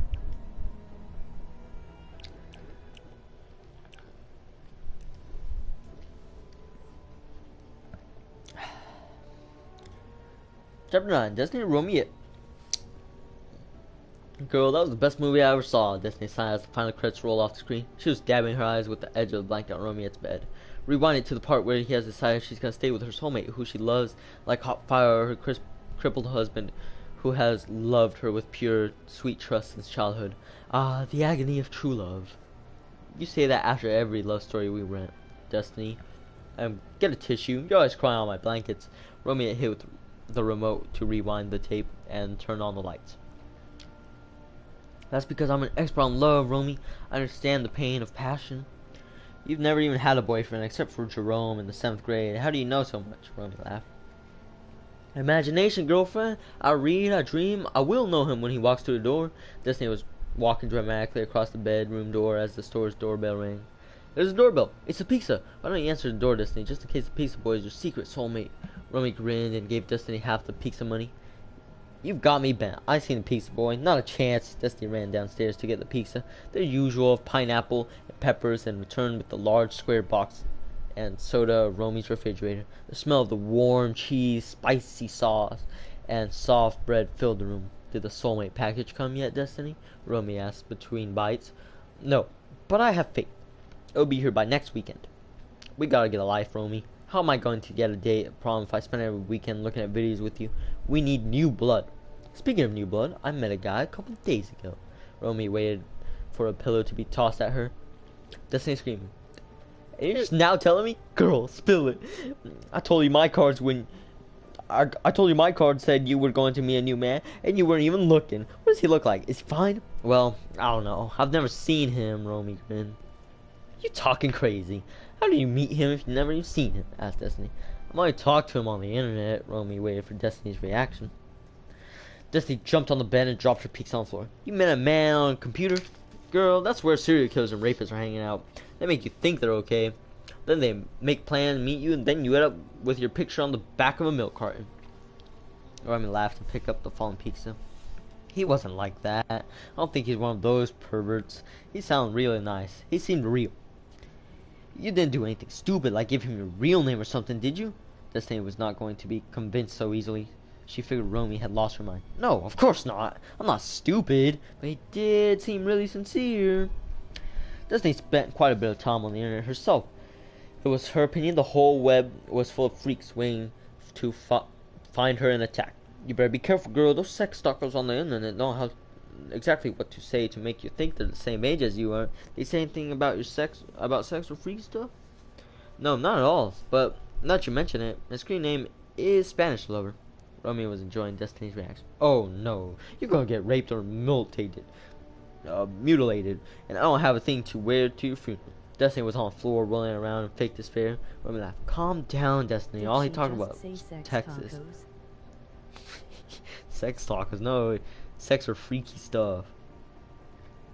All he talked about was Texas and music and ideas. He was really fun to talk to, not like the rest of them who just want to know your shoe size or breast size. You didn't tell him, did you? Tell him what? Your shoe size and your breast size. I told you, he didn't ask. The subject never came up. Destiny was not about to be put off so easily. Don't you dare tell him your name or anything about you, you hear? I hear you. I won't, but he did say he lived here in Cincinnati. That could just be a cover. Did you tell him where you live? No, of course not. They got out the second movie and they put in this VCR. Destiny was still voicing her concerns about the internet mystery man. You know, Romy, those kind of people can trace you. They have secret codes they put on the computer and they figure out where your phone line is hooked up. And then they come over your house, ring the doorbell, and slice your heart out before they have sex. Out after they have sex. Destiny, does your brain ever hurt from all the wild imagining you do? I'm for real, Romy. I didn't make this up. I saw it on TV. You be careful, Romy. Stay away from that guy. I was supposed to talk to him tomorrow after school, Romy said quietly. Not a great idea. Everybody with screen name like Spanish lovers up to no good. I saw a talk show where this one man was giving these girls this drug called Spanish fly. He would drug them, and then he wouldn't know if the man was having sex with them or not. And he got them all pregnant. Destiny, I think you have sex on your brain. I didn't take any drug from him or have sex with him through the computer screen. I didn't let him know anything about me. All I did was talk to him in a private chat room. You want a private room? I saw another talk show where they used the private chat rooms to bug the phone lines of the people they learned into them. And then they stole their identities and charged up millions of dollars on the credit cards. Destiny, you watch too many talk shows. I don't have credit cards, so I'm safe for now. But I will be careful. I promise. Hey, Rome, I have a really serious question for you. This is a deep philosophical question. Here we go again. Hit me with it. Pizza's round, right? Right. And garbage cans are round, right? Right. So why are pizza boxes square? Eat your pizza, Destiny. Roll me. I'm almost afraid to answer. The pizzas are triangles. Why? Eat your pizza, Destiny. Don't think. Chapter 10. At school. Page 55. We're so close. We're 15 pages away. Come this far. So beautiful. We've been talking about a lot of stuff. I think we're back with Julio. At school. Chapter 10. Julio glanced at his watch and darted into the bathroom. He figured he had just enough time to make a piss. Waiting for that white rose to appear. I get that. He figured he had just enough time to make a pit stop before his last class bell. He didn't even notice the boy dressed in purple hooded sweatshirt that hung down to his knees. He was followed by 4 kids dressed exactly the same. They walked slowly, methodically, forming a tight circle around Julio. A toilet flush. The boy in the stall, a scrawny kid who looked like he'd been flushed before, took one last scene in front of him and ran out of there before he pulled his pants up completely. Hey, Chico! Julio tightened his jaw and tensed his fist. My name's not Chico. Got something for you, Chico? The boys in purple tightened their circle around Julio. Julio's fear was turning to anger. My name's not Chico. You better not get any closer. They backed away one step in unison. Got a message for you. We don't want you here. Got that? Julio stepped forward into the face of the tallest purple threat. What do you mean? What did I ever do to you? And who's this we you're talking about? The tall boy looked coolly into Julio's eyes, showed no fear, only challenge. You see, Purple. You get out of the way. Family ain't happy about you being here. We know that you from Texas Tejano gang, and you ain't welcome. I remember asking you for the welcome wagon. I just stay out of my way. I'll show what Texas Tejano really means. We don't need no wetbacks moving in here and taking over our territory. We own this area. You wouldn't know a wetback if it was dripping on your yellow back. Watch your mouth, Chico, or it might get busted. Julio decided he wasn't going to take anymore. I tell you what, Julio said slowly and clearly. Why don't you stay out my way instead? I don't want to have to tighten you up. I ain't scared of you or Purple or the family. Now move my way. The figures in the purple circle took one step toward him. He stared down with eyes of hate, then abruptly turned as one walked out of the bathroom. Julio stood there alone, shaking and angry. In that silent bathroom that smelled of urine and cigarette smoke, they thought he was from one of those Texas gangs he had been running from. Unbelievable. He knew they would only threaten for a while. Then threats would turn to fists or knives or worse. But they wouldn't attack him. Not yet. They weren't really sure if he was from that gang. The others waited, checking him out. He didn't really need a reason to dislike him. He already decided that. Julio started to relax and settle in his school. His classes were bearable. Ben was a friend who could always make him laugh. And he spent his spare time playing on the computer. A couple of times he talked to one girl thought was from Cincinnati. But who knew? Ben said everybody lied on the internet. She seemed like somebody he might like to get to know, but he hadn't been able to find her online lately. The last time he talked to her, she said her friend warned her about the internet perverts, so she didn't really feel comfortable talking to him. Then he signed it and signed off quickly.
Did you unplug the microphone or did you go somewhere?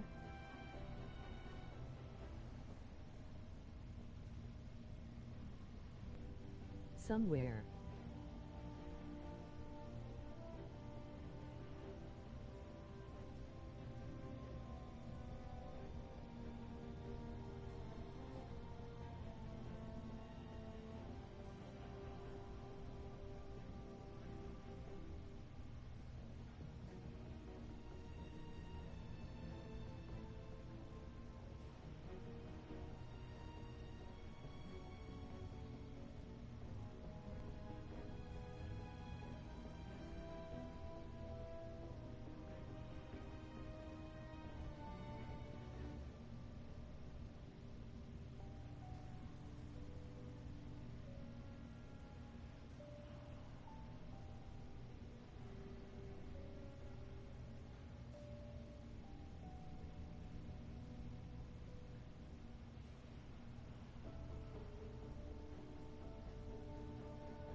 So now I'm a gang member and a pervert, Julio sighed as he walked down the hall to class. He was really late, but last bell was banned and he knew Mr. Barnes would understand. Those gang kids used Julio, separating me right away as different, as Hispanic, as Latino. I wonder what the other kids here see when they see me. I'm tall and thin, but I could take care of myself. I've heard girls giggle behind my back, saying stuff like, "Oh girl, he is fine," but nobody's ever told me to my face yet. Yeah, my mother thinks I have a nice smile, but mothers are supposed to like you, aren't they? Julio walked slowly down the dark, trash-cluttered hallway to class. He did not turn around to check for shades of purple behind him. That was chapter 10.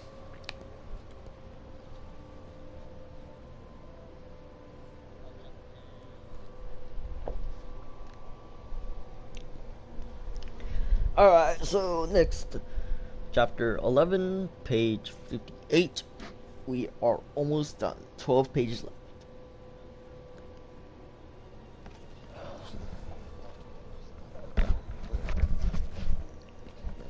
Here, let's see how many chapters. Alright, there's 12 chapters in what I have to do, and this is chapter 11.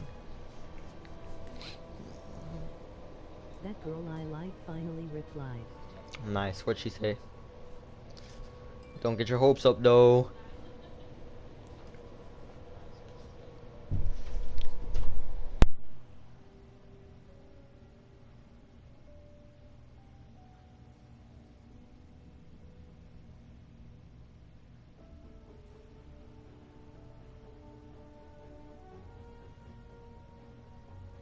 She was at church.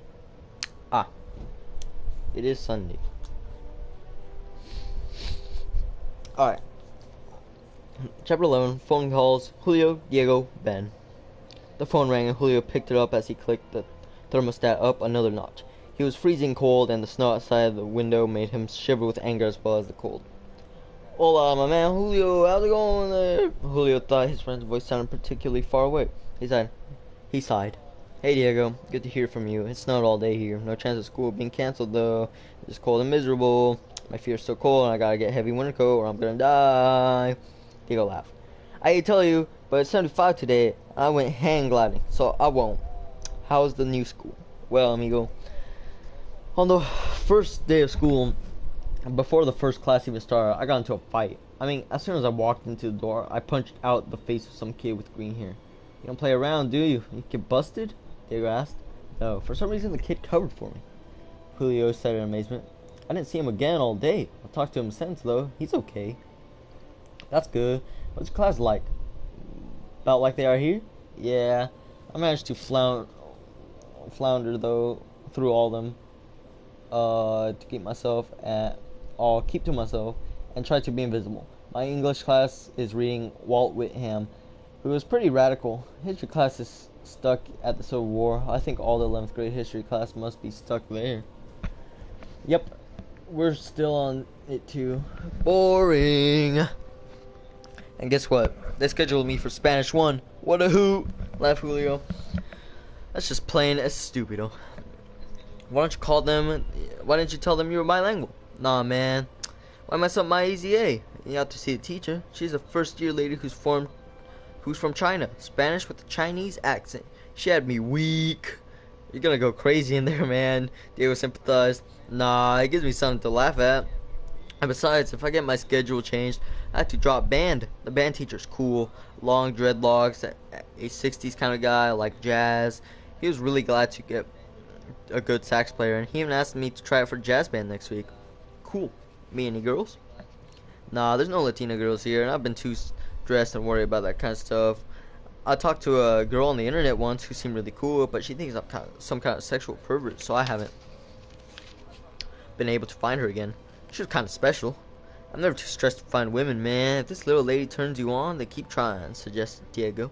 Yeah, but she might end up being some kind of 900-pound witch, Julio exclaimed. So what? You're never gonna meet her anyway. The internet's for pretending, man. Don't worry about reality.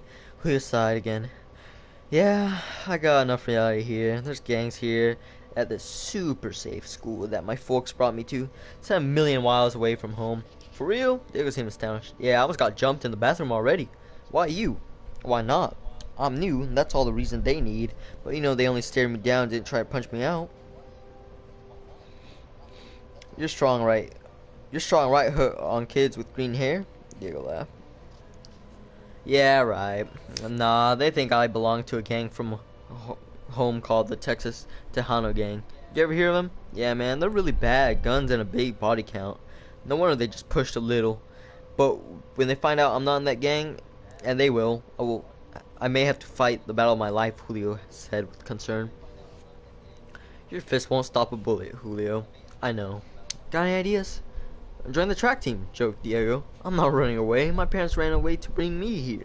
Be careful, Julio, Diego warned him. Yeah, man, I will. My other line is ringing. I'll catch you later. Peace out. Julio clicked the phone to get the other call. Hello, he said, expecting someone for one of his parents. Hey, Julio, what's up? My amigo with the strong right hook, asked Ben's cheerful voice.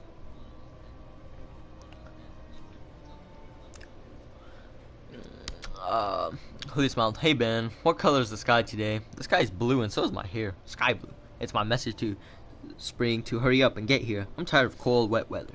What about me? I haven't been warm since I left Texas. I'm starting to lose sympathy for you, Ben teased. Hey, Ben, let me ask you something, Julio said seriously. Hit me. Ben was rarely serious. What do you know about gangs in school? I know they're there. Most of the students and all of the teachers pretend that they aren't, Ben replied with derision. Yeah, been through that stage before. They close their eyes and think it will all go away. That's the way it was at my old school until one of the teachers was killed. Then they started to pay attention. By the time it was too late. I hear you. It's been getting worse here, though. Fights in the halls, in the bathrooms, at the bus stops. One girl got beat up real bad because she broke up with her boyfriend from the family, Ben offered. I almost got jumped in bathrooms today, admitted Julio. Ben didn't seem surprised. Dudes dressed in purple? Yeah. Hooded sweatshirts? Yeah. He got pushed by those bosses, the family. They're the strongest at the school. Probably about 50 members. Most of them only wear something with purple on it. Only the leaders with the sweatshirts wear with hoods. The family, remember Julio. Yeah, that's what they call themselves. Their real name's Devil Dogs. It's supposed to be a secret, but everyone knows it. Were you scared? I was so scared I could have peed in my pants, but they didn't know it. You watch your back, Julio. Those dudes play with real guns, warned Ben. Thanks, Ben. I'll be careful. Check you out at school tomorrow. Later. Julio hung up the phone, feeling both warm and chilled. Last chapter that I have to read. Page 63. Chat room 2. It was a good run, but we have to keep reading. Alright.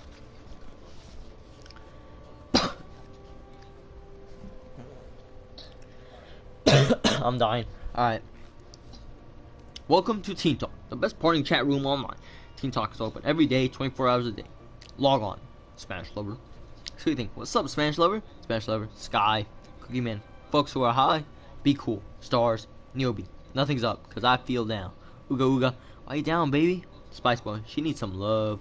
Big Mac. Let me make your dreams come true. Niobe. You ain't my kind of dream. You're a nightmare. Big Mac. Just kinda wish you could have me. You just wish you could have me. Cookie Man. No, she needs sweet dreams. Afro Queen. Everybody ever have bad dreams? Cookie Man. All the time. Be cool. I like nightmares. Turns me on. Spice Boy. Why? Be cool. I'm deep. I'm weird. I'm going to write them down one day and make $1 million. Afro Queen. That's how the story of Frankenstein happened. This lady was on her honeymoon and wrote Frankenstein in her spare time. Niobe. Either her new husband was a freak. Be cool. Or he wasn't giving her what she needed. Sweet thing. I have dreams sometimes that I'm dying. Big Mac. Now that's freaky. Vanity Fair. That's not freaky. Everybody has dreams like that sometime. Sweet thing. I heard if you dream you're falling, you reach the ground, then you really do die. Niobe. Nobody has ever proved that. Sweet thing. I guess not. Niobe. I dreamed once this big black shadow came to get me. I was suffocating, then I woke up with my mom's fur coat on my face. Cookie Man. People who wear fur ought to be shot. Vanity Fair. Why? The mink is already dead. Big Mac. I dreamed I got shot once. Cookie Man. Did you die? Big Mac. Not yet. Afro Queen. I have a really scary dream sometimes. Spanish Lover. Me too. Afro Queen. I feel like I'm drowning in the ocean. Spanish Lover. That must be really scary for someone who can't swim. Afro Queen. You making fun of me? Spanish Lover. No, I'm trying to sympathize with you. Vanity Fair. She don't want sympathy. Niobe. She needs somebody to read her cards. Afro Queen. I got a friend who does that. Be cool. Dream about drowning. That's deep. Afro Queen. I hear this voice at the end of it. I hear a voice I've never heard before. Vanity Fair. Is it a voice from heaven? Afro Queen. I don't think so. It's a lover's voice, I think. Vanity Fair. A lover? My dreams are never that cool. Spanish Lover. I dream about being alone and having no one to talk to. Cookie Man. I dream about food. Big Mac. Go eat something then. Spanish Lover. I dream about Afro Queen. Sweet thing. Ooh. Vanity Fair. Ooh. Niobe. Ooh. Afro Queen. Why you dream about me? Spanish Lover. I don't know. I keep thinking about you. Sweet thing. Be careful, Afro Queen. Niobe. Beware of perverts and weirdos. Afro Queen. Make it clear, Spanish Lover. Spanish Lover. I'm no pervert. I enjoyed our private chat. That's all. Vanity Fair. Watch out. Niobe. Check him out, Afro Queen. We got your back. Big Mac. Yeah, give him 10 minutes in the chat room. Let him talk. Afro Queen. Spanish Lover. You want to go in the chat room? Be cool. Be cool. You too. Spanish Lover. Please. Afro Queen. Okay. See you there. Dear Afro Queen. Thanks for coming in here to talk to me. It sounds like we really went to a room or something. We're floating someplace in the cyberspace. The only difference is that the rest of them can't see what we're writing. Spanish Lover. I had lots of people warn me about online predators. You hear on the news about stupid girls who run away with some old man after talks to them in chat rooms. Now I certainly don't consider myself to be stupid. I have a sense enough to be careful. Let me see if I can ease your fears. I don't know enough to be a pervert. I'm 16 years old and in 11th grade. I just moved out to Ohio from Texas. I checked in a few weeks ago for Thomas Jefferson High School in Cincinnati, and the only kid I know really well is Ben Olsen, who has blue or green or red or purple hair. Well, shut me up. That's the school I go to. Did you get in a fight with Ben on the first day of school? That was me, but I don't think I'm some kind of a troublemaker. It had been really, bad morning, and Ben's nose got introduced on my face before I met the rest of him. I think he's a pretty cool dude. I heard about that, and I know Ben. I think you may have even seen you in the hall. You're always by yourself. I told you, I have this dream, this fear of being alone. So why don't you make friends? It's hard being the new kid in the middle of the year. It's even harder when you're different.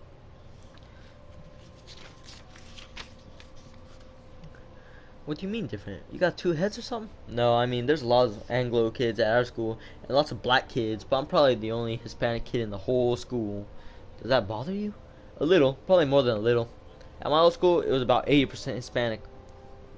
I feel I'd hate have to move to another city and state. I've known most of the kids here since elementary school. Yeah, that's the way it was in my old school too. My friend Diego and I went to kindergarten together. That's rough. But most of the kids at Jefferson are pretty friendly. Give us a chance. You gotta reach out. Not all of them friendly, and some have already reached out and almost touched me. You ever heard of the family? The Devil Dogs? They been sweating you? Yeah, real sweat. They don't like the fact that I'm new or that I'm Hispanic. What they do to you? Just threaten me in bathrooms. But I know what they can do if they want to. I came here partly because of the gangs at home. Well, those of us who do gangs will watch your back. Hey, what's your lunch bell? I have first lunch. Me too. I hate that. So early in the morning. I'm never very hungry. You want me at lunch tomorrow? Maybe I can introduce you to my friends. Bet. And I won't wear anything purple. Good idea. What do you look like? I'll be a tall, good-looking guy with a bottle of hot sauce in his hand. I'll meet you at that table in the back near the pop machine. Hey, I don't even know your name. Julio. Julio Montague. And you, my African queen, what's your name? My name's Romiette Capel. I'll be wearing an orange sweater and a big smile. I'll probably have shoes and jeans too. Didn't want you to get the wrong idea. You're a new guy. It will be easy to spot you. See you soon. Peace out. Woo! Okay, that's all I had to read, but now I gotta leave my questions. Alright, so at first I was bored as hell. Middle, I was alright. Third, still alright. It's not the best, but like, I'm getting there. I'm liking it a bit.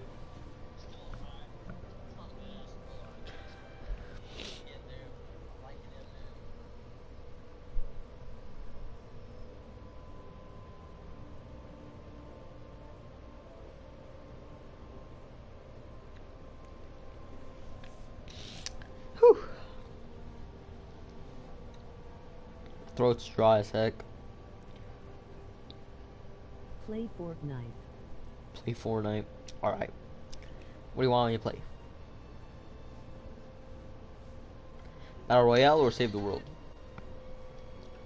I'll play whatever for a bit, because I still gotta do some questions. I also just had to do Alexia's math homework. Why are you doing someone else's homework? That's stupid. Anyways. Do you get paid? If you get paid, then that's not stupid.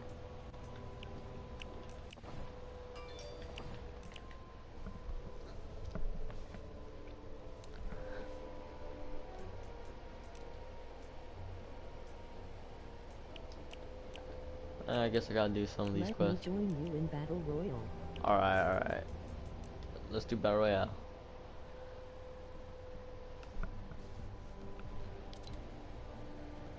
I'm trash. I know, you're on Switch. XD, XD, XD, XD. And no, I don't get paid. That's boring. Boo. Alright, I'm bringing my laptop to get my questions ready. So, hold on.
Alright, I'm back.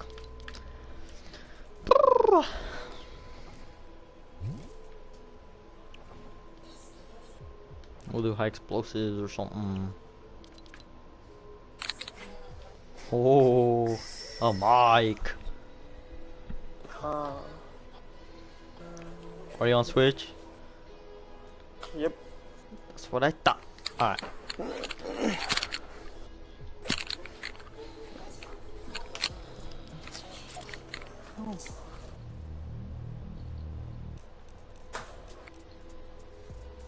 The T-post.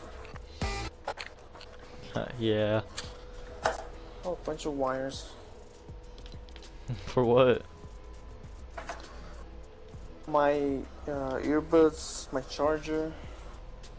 I had to look for my laptop charger so I could do my homework.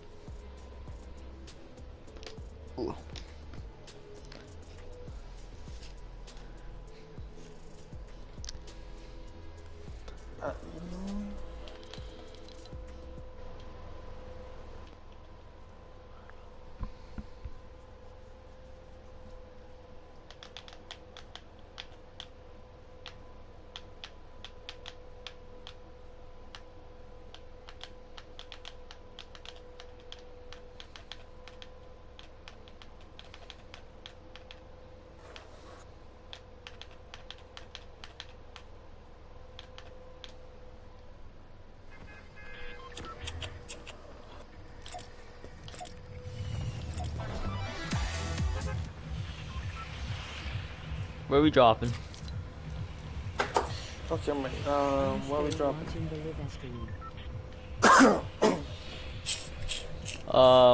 We can drop Junction.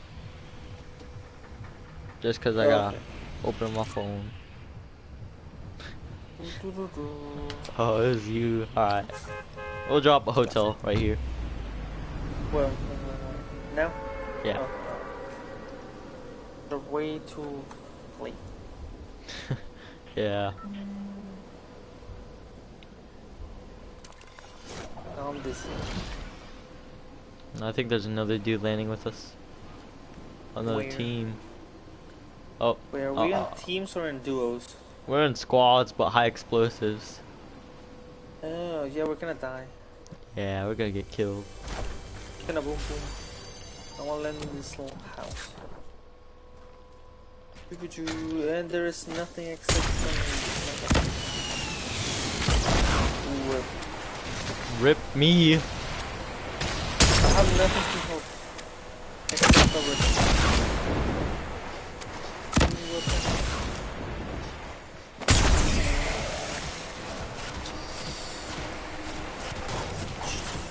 Band-aids. I'm gonna die. I'm trying to find something to help, but I can't find anything. Ah! This is... I have no weapon. Found a chest. I got him. I'm good. Oh. Woo! That was close. Oh.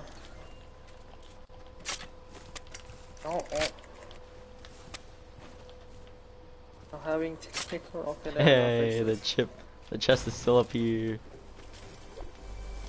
I got whatever it's called. And it's this stinky stuff. No blue. Oceans. Wait, you got mini? I got one mini. Okay, I'll take it. There you go. I almost shot this. That was enough. Okay. Grenades. There's rocket launcher.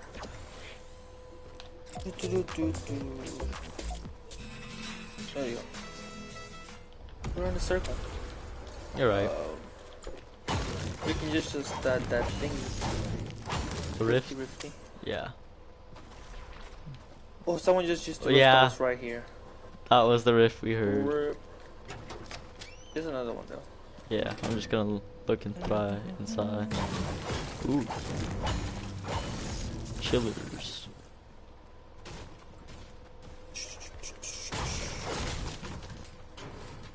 Wait, there's no snipers in here, right? High explosives? They could have explosive bullets. You go through your head and they explode. What if they don't go through your head They go through something else. and explode? Yeah. Explode on impact. Someone's been here. Already checked here. Yeah, that was me. Okay.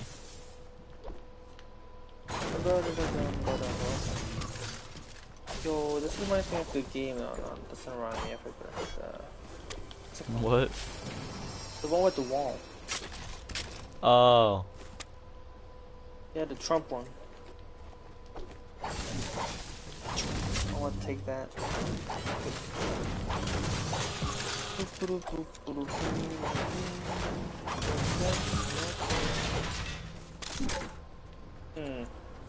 Let's Need go. more materials. Which one?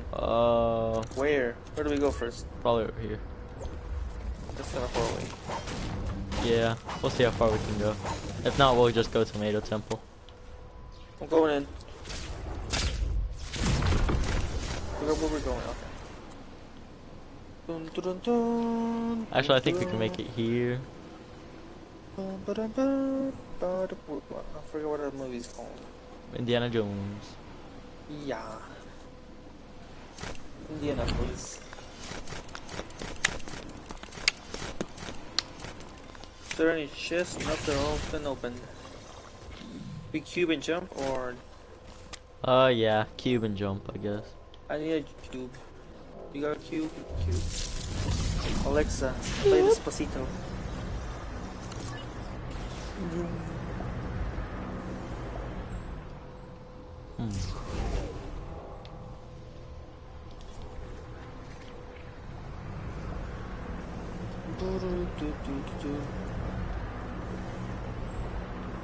Afraid to die in this. Actually, I'm unfazed just to eat this apple. Womp. Eat them apples. We can go in this house.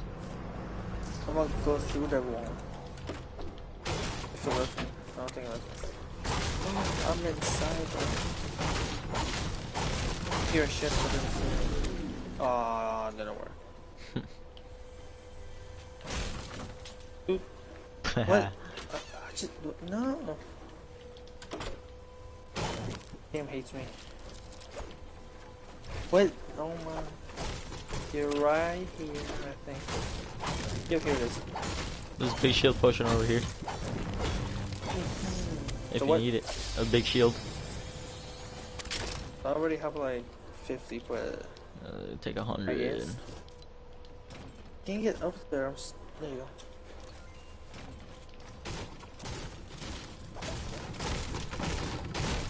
Bloop. Oh, here's a shield. Grenades, because they're normal. And I don't like the sound of that. You gonna use this? I already No. have two. I have There you two go. and a quad launcher. Quad. Ooh, That's someone. wash. Oh, I thought I heard someone. Has someone been here?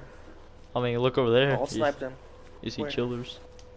Yeah, chill. Why is this thing moving? Oh, there's someone up there. Someone on the hill, south. I see him. I see him. I fell off the house, but I'm afraid. There's a bunch of people that are coming over here. What? Tell Well, this them is squad. I shot so them. Rip. We tried. we tried. I can't run. It won't let me run. I'm running away. Okay, I'm behind the house now. I see someone over here. He's up here. Rip Moriano. It was nice having you on my team. Shoot me. I'm trying. I Yeah. missed. No, Where's you the got wrist? someone. Where's the wrist? There's other dudes around. I don't know where. There's I need to another know down where? person over here. Where? I hear Oh, grapplers. here, grapple. I'm scared. Didn't know where I am. Oh shoot. Missed. Missed. Come on, I'm trying to kill this down guy. Ah. Kill him. Help! Help! I'm coming. 14. Oh. You know what? Who cares if they see me? Dude, he's being res. Look. Don't care. We're gonna rest for. Fine, I'll help him. Die, beach. Oh, I missed every single shot. I died. It's okay. Just kill. Stop Kill. me. Nope, I couldn't. All right. GG. Cringe.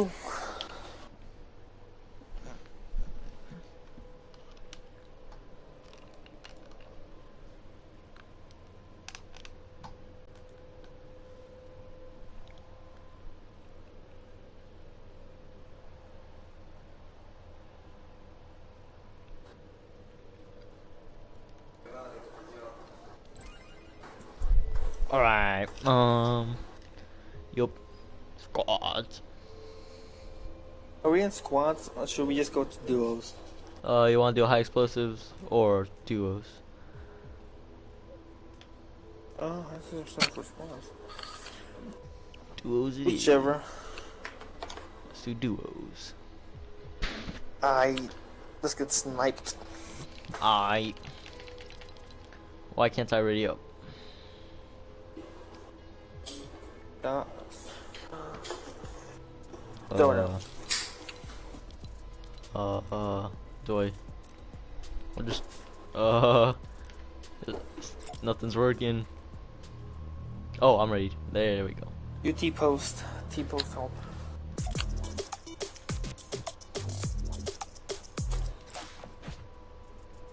Forgot something.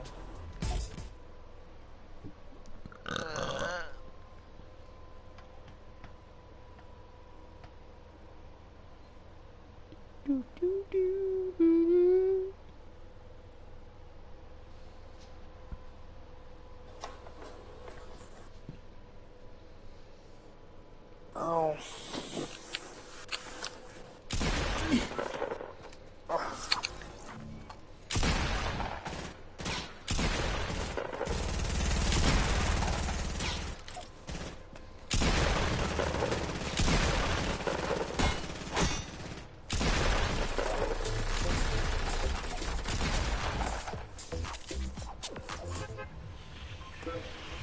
Where are you dropping? Tilted? I don't know. I've tilted before, so. Tilted? I guess, yeah. Let's see how it goes.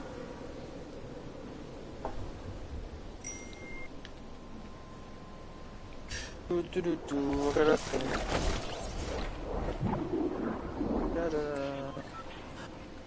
There's 1%, 2.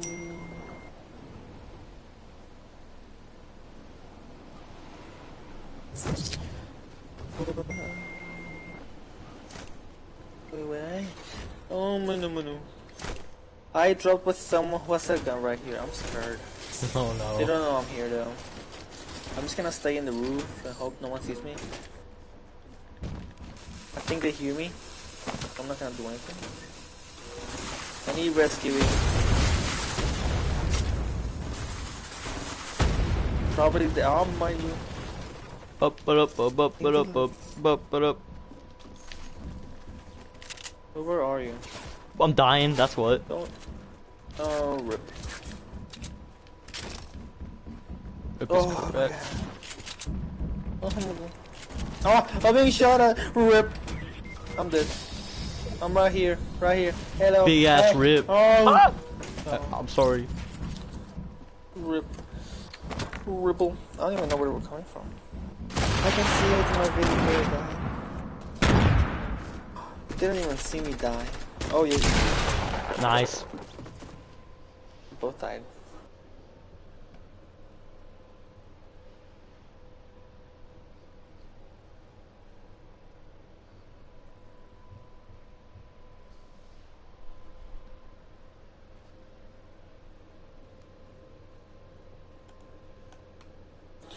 Boo-doo. F in chat.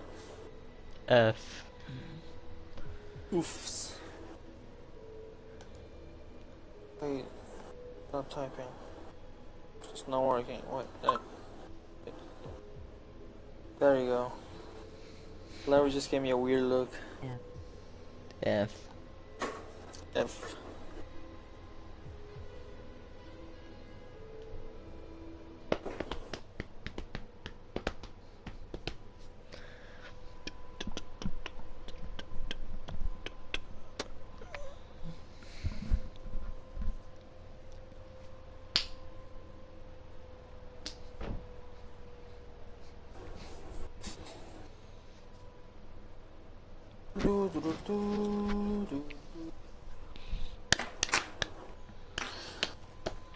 Oh. Oh, who's this? No. Okay, what are we dropping? Here. When are we jumping Creeps. now? Yep. The text.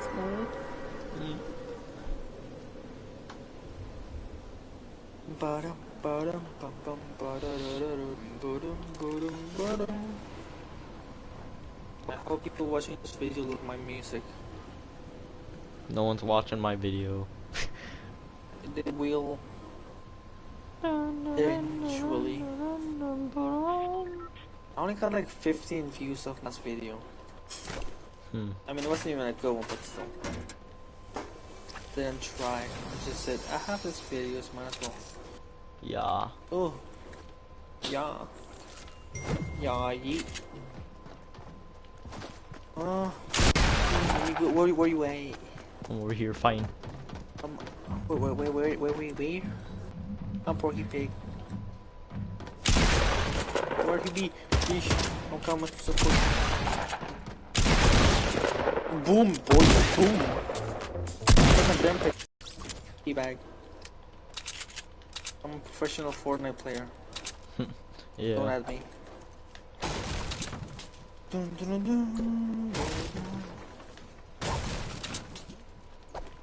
Oh, here she is. Oh, I don't have materials. If I die, it's because I don't have materials. Boy. Boy.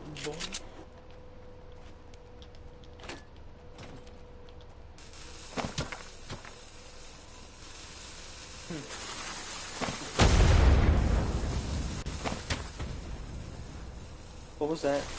Dynamite. Why dynamite? I don't know. Because I had it. No, look at all the sponsors.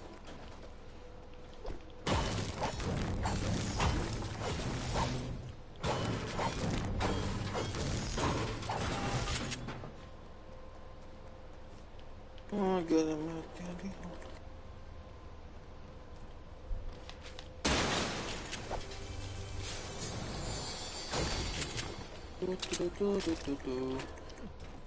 I'm barely getting any material.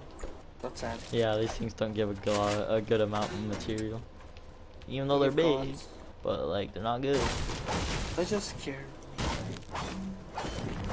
Can't find any weapons. I have like 3, but still. Pajou. I don't know if I pronounced it.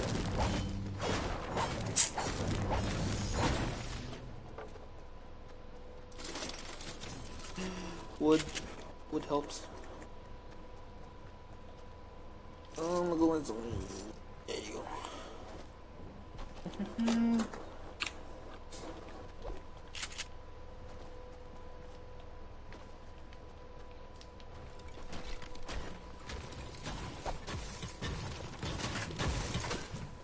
Oh, there's a door.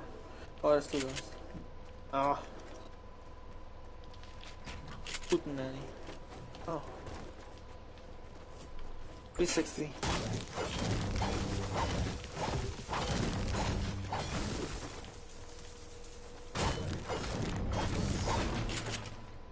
Let's see, what can I find here?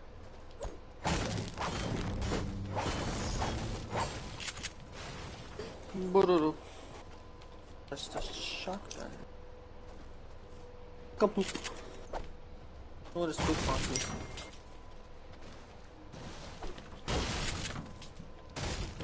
What are the boxes? Itaro.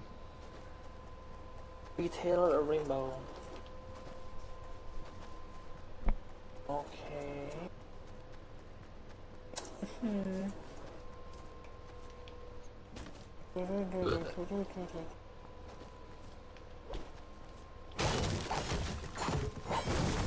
Oh. Stop it destroying the environment. My bad. We're angering the vegans. You just killed a tree though. Shush. I am the Lorlax. I speak for the trees. For the trees. The trees commit suicide. Okay, do they? RIP. Visit. Okay. Season 7 comes out in like, I think 3 days. What's it gonna be? I don't know. There's a snowstorm. In Fortnite? I mean, in the distance you can see one. I'll show you after this match.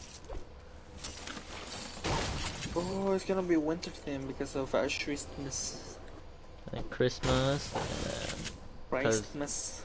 this one was Halloween. Christmas. Christmas.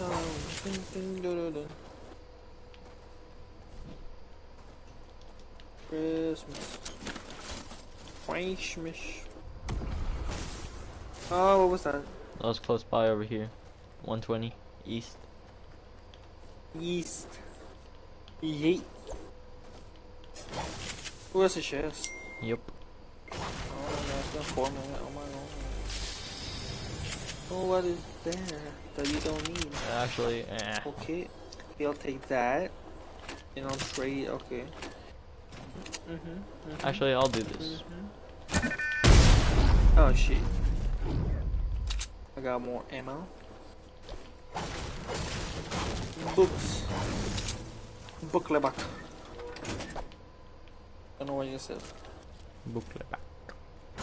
Bookleback. I am German. What? Oh shit.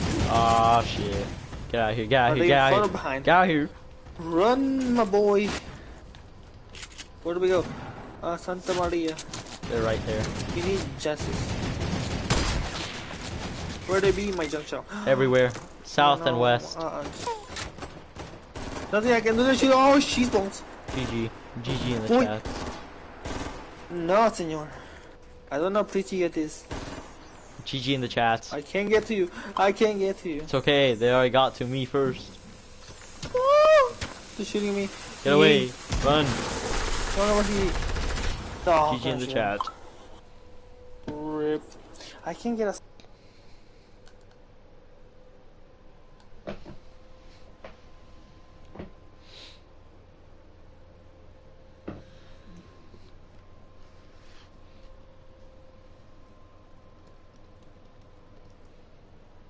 Oof. How long has it been? Oh, cheese balls. Croissant.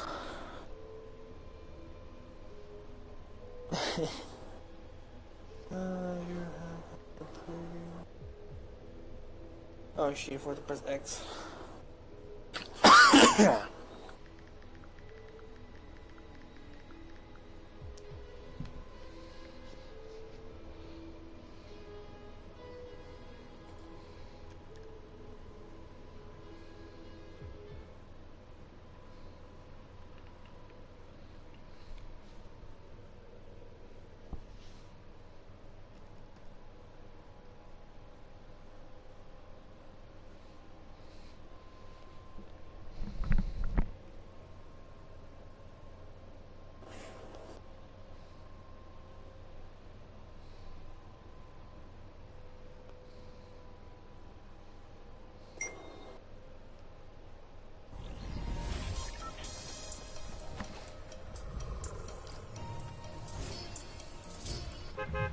Okay, let's go.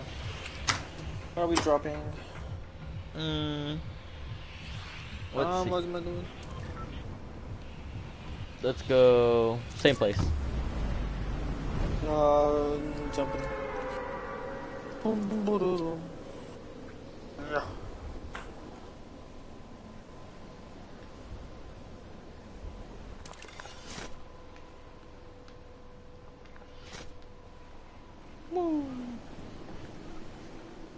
Going. Oh, okay, never mind. Okay.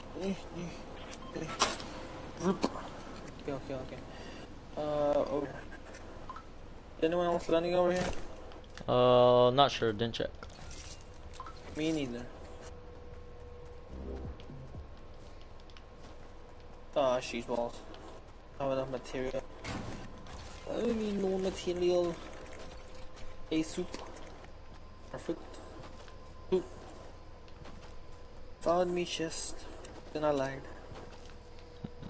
On a potion.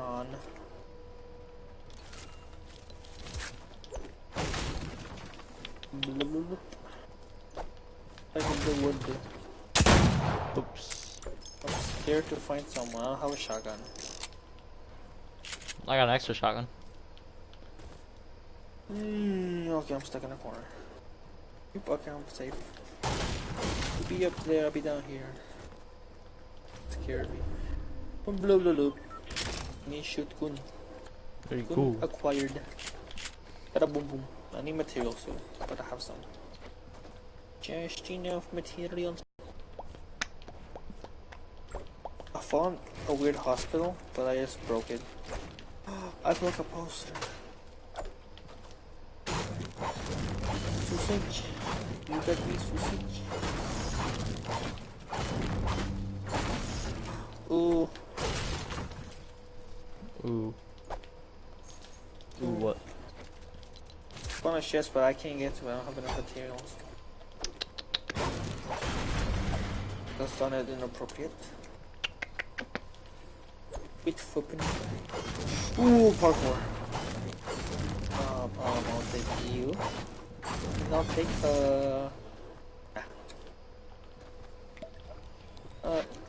parkour. Alright, we can start migrating. Migration. Migration. I need to get down from here. Oof, TTR. I need to get up there now. I need to fix my inventory. Okay, this gun sucks, so I'm gonna change it for this one. Then I'm gonna move this one here. Then I realize that's even worse. And there you go. Okay, where are you? Oh, there you are. Hot column. Alright, let's go to retail. Where was this when I needed it? Alright, let's go retail. That's a habit. You closed the door on me.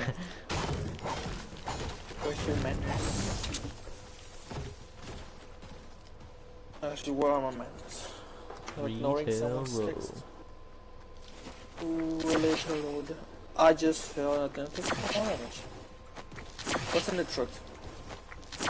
Probably nothing. You're right, there's just some ammo.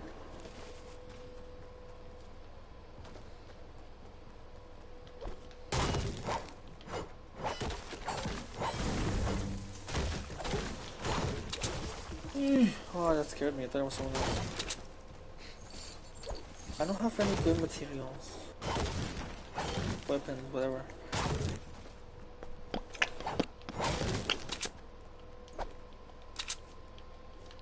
I'm using two phones. One for watching the stream and the other one for texting. I think I just heard a shotgun. But I'm Really? not sure. I don't There's know. definitely people here though. We gotta crouch. Oh, that's a quad launcher coming towards us. Wait. No, senor. I can't. Where's my weapons? We're here. Where'd it go? I don't see them. Ooh, Got him. he did. Where's the other one? I got him. Oh, just them? Yep. That's dumb for him to just attack us out of nowhere. Medkit. Who's gonna take the medkit? Me? Okay. Yeah. Ooh, there's more stuff in here. Yep. Oh, I prefer this one over this one. No, this one over this one. Dynamite! Who? Get out of here. Oh, no! Ooh, I saved myself. No, I didn't. What? That went 0 to 100 real quick.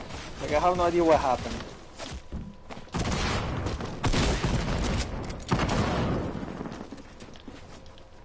wanted to just do like 2, but no, I was like 100 basketball. Damn. Oh. I do better far away. Should I just count my...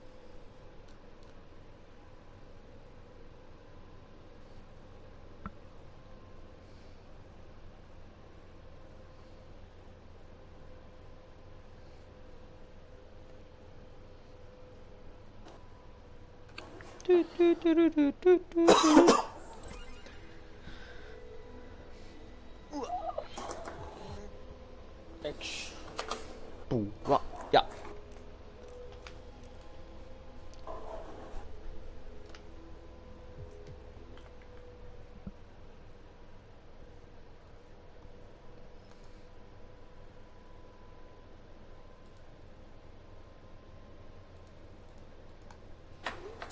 Bum ba da dum bum bum bum bum. It's pet, I guess. Oh, I did something.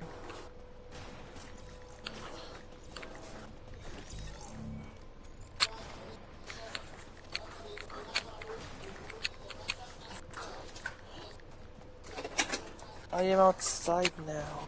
Hey, Lucky. Go inside. Let's go.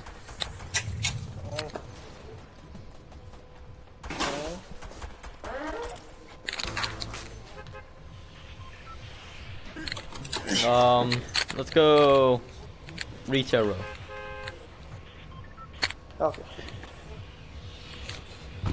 Let's go.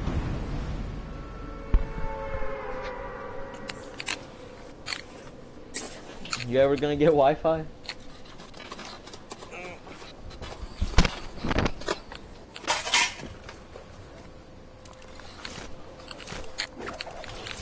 What? Are you ever gonna get Wi-Fi? No, I don't know.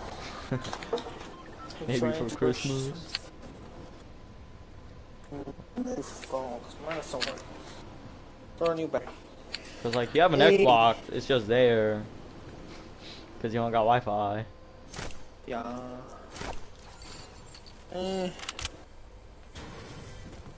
Ooh, I hear check. One day, I found a car. Whatever it's called. I want the Yeah. balloons. Okay, I'll give it. Here, let me just get this check. I like the balloons. I like to jump. Okay, here you go. Balloons. Balloons. I have something to walk with. Balloon. Balloon. If I get shot at, I'm gonna be sad. Ooh, up here, chest. I might And try there's this. nothing here. $4.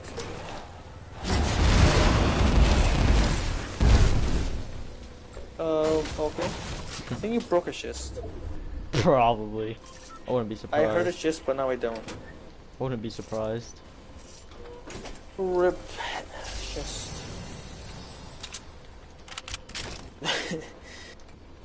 What's in here? A teddy bear. Is that teddy bear has no face. Oh no, man, it's a pumpkin. I only have one gun.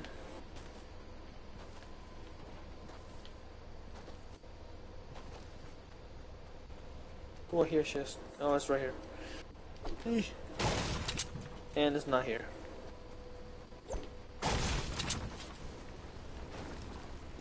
And I opened the wrong door. Oh, Okay. hello, chest. Almost broke it. Woo. I want this one. And what do I do with the chug chug? Drink it. Chug chug. Let me build a wall first. Sugar. Gotta get my phone on my charger. Oh. Oof. Put nanny. How many texts? No, I don't. Hum-ba-da-ba-ba-bum. Oh yeah. Let's play this start game. Okay. That's how you play it. You aim and you go Where are you shooting bullseye. at? A target.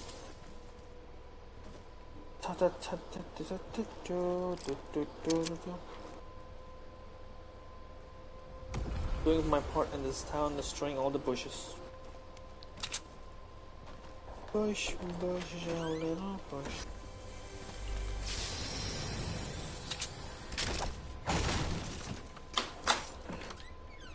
I found a nice trap. That's nice. There's a chest in here. Okay, well you don't take.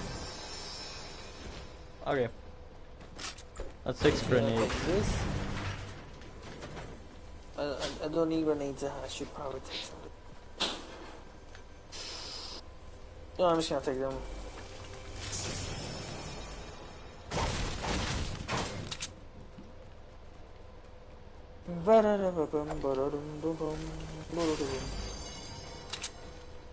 Eh. Any shotguns? No shotguns. Okay. More grenades.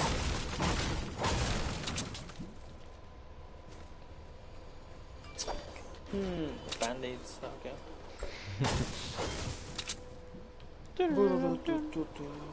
Anyone around here? Oh, well, there's fighting over there. Where? Let's just wait Northwest. till they get weak. Well, there was. You I see said. them? No, I don't. Oh. Probably. I was gonna try and snipe them. Yeah. There's nothing I can do. Not even good this time. Ah. There's people over here Where? going in this house. In the house? Nope, around it. Build up. I'm stuck. Oh my. This is sad. Where are they? I got one. I sniped him. Where's the rest? I don't know. I don't really know Are they if there is inside? a rest. Nah, this dude was out here. There's a chest in the house. I need minis for later. I don't know where his Yeah, drop teammate the is. minis. Yeah, drop the minis for his for my grenades. Yeah, Yeah, I'm gonna do it. I hear explosions. Oh, Get out! there- explosions! Okay, Oh, hasta la vista. he's I'm coming. scared. I'm scared. I'll bounce. He's not in. bouncing. Okay. Where is he? Inside.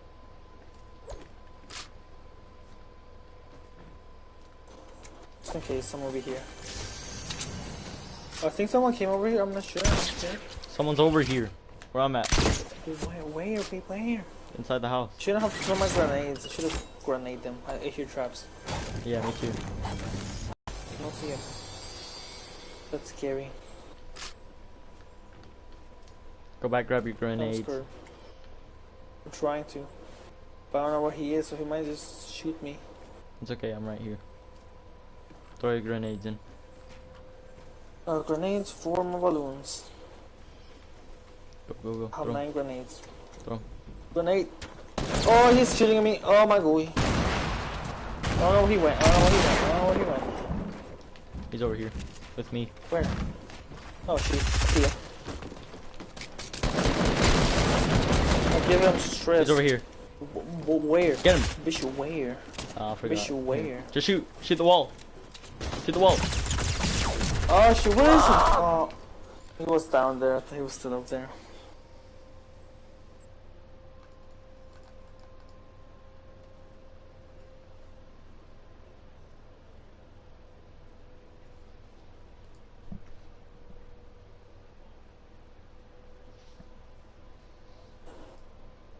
Should have just thrown the grenades. Grenades. If there's anything I learned is that. What?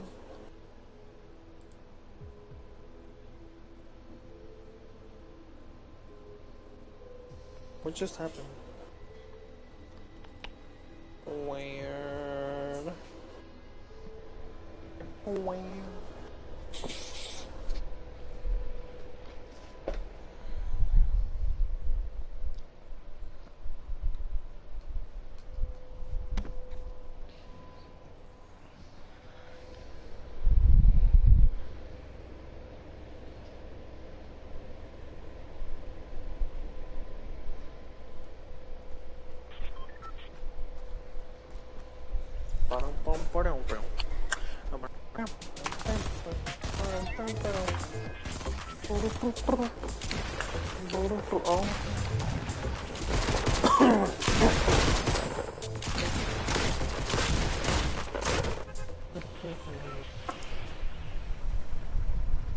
That feels good. What are we dropping?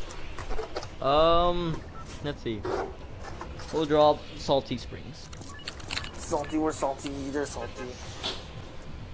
I don't know what to jump. I want to jump and no. From now. I'll jump. Not now. I'm doing 100 things at once. Yeah, hold to left. Click down, drag down. We're salty, they're salty. I have not really prepared. There's a bunch of people going here. Yep. I think. Yep. Are you not ready? Always We are is. ready. I want to turn. I got Dragon. Right here. There's someone in my house. Yep. I think that's you. I'm sure. There's another G2. Where? Around. Nazi. I hear someone running. Where's he at? Jeez. Where's he at? Outside. Where is Outside. he at? Outside. No need. Want me to build a turret? Oh, he does see Yeah, someone over yeah. here. West. Someone west. Place They're it. coming in, Place it. they're Place coming it. Place it. Place it. Place it. Place it. Place it. Place it. No need. There Okay. is. Okay. I got. He's over there. Where is he? Where is he? Hello. I'm It's okay. scared. It's okay. I think He was went over around the here. house. I think he went. Yeah, I think so. I'm gonna regret this, but break the wall. Where are they? Oh. I don't know. I only have one gun. Me He too. lost the turret. I almost broke the tree. I broke the tree. Oh my god. I'm having some what's it called? Technical difficulty. I don't know what it's called. What? The thing, the PTSD. No, it's Oh. not that. The thing, World War. I forgot the name. Flashback. Yeah, it's flashbacks. That's a different thing for it though. PTSD was right. Oh, goes from I think so. Build a wall. I understand maths. Oh, okay. Can't get up there, sadly. Good luck. Is there anything good? Normally are. Yeah, there's nothing good. Oh, no need. I already have one. Where's the fighting? Where's the fighting? Over here. Where's the pop-up? I'm dead, by the way. That's the wrong thing I wanted to build. Okay. Killed Where'd he be? someone. Where'd he be? Damn. You over here? I want to see them. Oh, being shot. Oh, she's low. I don't even know from where. I'm gonna do. Oh shit! They're in a tree. They're in a tree. They're in a tree. I repeat, they're in a tree. 60 shield. Shoot the tree down. 30 shield. He fell. It's right there. Would you build in front of me? Where'd he be at? Where'd he be at? Oh shit! Oh. I hit There myself you with go. my own thingy. I need this. I thought that was cover. okay. I got shield. I need Amanoni. You protect yourself and not me. That's it. Okay, okay. It's all good. It's all good. We're all good. Hey, Chuck. Touch your mouth, touch your eyes, dream my dream. I think there might be a med kit around here. Dream. But I hate to see a little deep. I got a song stuck in my head now. Oh, how to edit? Question mark. Edit. Edit. Ed and Eddie. Ha ha ha. I need good guns, cause mine's good. I found a scar. I don't think they're Nice. good anymore. I have a golden. Never bird. mind, it's not a scar. Some good. Never mind, yes, it is a scar.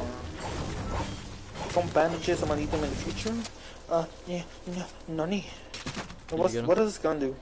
What gun? This Shotgun. one? This is an AK. Yeah. It shoots like bop, Yeah, bop, bop, bop. How about this one right here? Uh-huh. Brr, brr, brr. I'm just gonna take my scar and then shoot kun. Okay, that sounds good. Yeah, okay. I have a rift to go. Did she ever We can text me? go retail Oh, row. she texted me 4 minutes. Retail row. Where's retail row? All the way over I there. can't read. No. Come on. I don't know where retail row is. I'm just gonna follow you. Here, I'm gonna Go. take a rift. Okay, the rift with me. Okay, which direction? I follow. I follow. I'm gonna be slightly AFK while I pour my milk. Okay. Milk has been poured successfully. Beautiful. And now back to trying and follow you. Oh, this is retail row. Okay, let's see. Is anyone here? There's a chest over here. I'm gonna take it. I'm gonna land with you just to make Why'd I sure. fucking miss? Okay. Oh my god. Chest. I will take, what's this gun? What? Hmm. There's a big shield over here. Which one will be better? This one or this one? Eat bandages. Where? This one? Or this one? Technically that one because it does more damage, but this is faster fire rate, so. Which one? The super scar. assault? The suppressed scar. Scar? Suppressed car. I don't know what the suppressed car is. The gun right beside you. That's a better Oh. fire rate. Okay. You didn't take the ammo. Sniper. I am. Oh. Eat bandages. Bandages. Oh yeah, I already got bandages, but okay. There's a shield over here. Shield. I do need a shield. I'll take it if you don't mind. I don't mind. Eat bandages. The bandages. What's better, blue or green? What do you mean? Oh, blue. Blue or green? Blue. Blue. Okay. I am still a new. Eat bandages. Juuchi. Eat oh, bandages. Yeah. Eat. Do I take? Oh, I mean. You take until you get 75. I got 75. I forgot I could take bandages. They're delicious. Mm-hmm. Yummy. What's your favorite snack? Have bandages. Bandages. I have them for breakfast every day. Bandages. Alright. There's probably people still around. Yep, I see one. Where? Near taco shop. 60. Directions? North, east, west, south, Northeast, west? 60. Oh, okay. Yeah, I don't have a grapple. Oh, I see them. I think. Oh yeah, I see them. I am too far away to help, but I am slightly getting scared. Question mark? Yeah. So I can't do anything. Oh, I fell. I don't know where he at. Whoa! Hey, where are you? Killing this man. Oh, I'm stuck. I got stuck. Alright, hold on. There's still another dude. There's someone up there. Yep, he's killing me.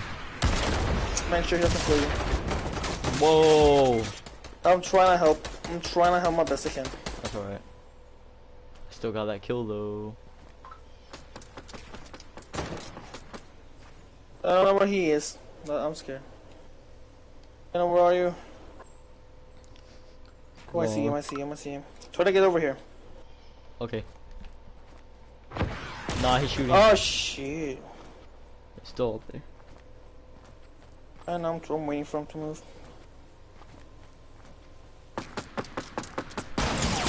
Oh, he sniped me. Yeah. Oof, he poked. He peeked.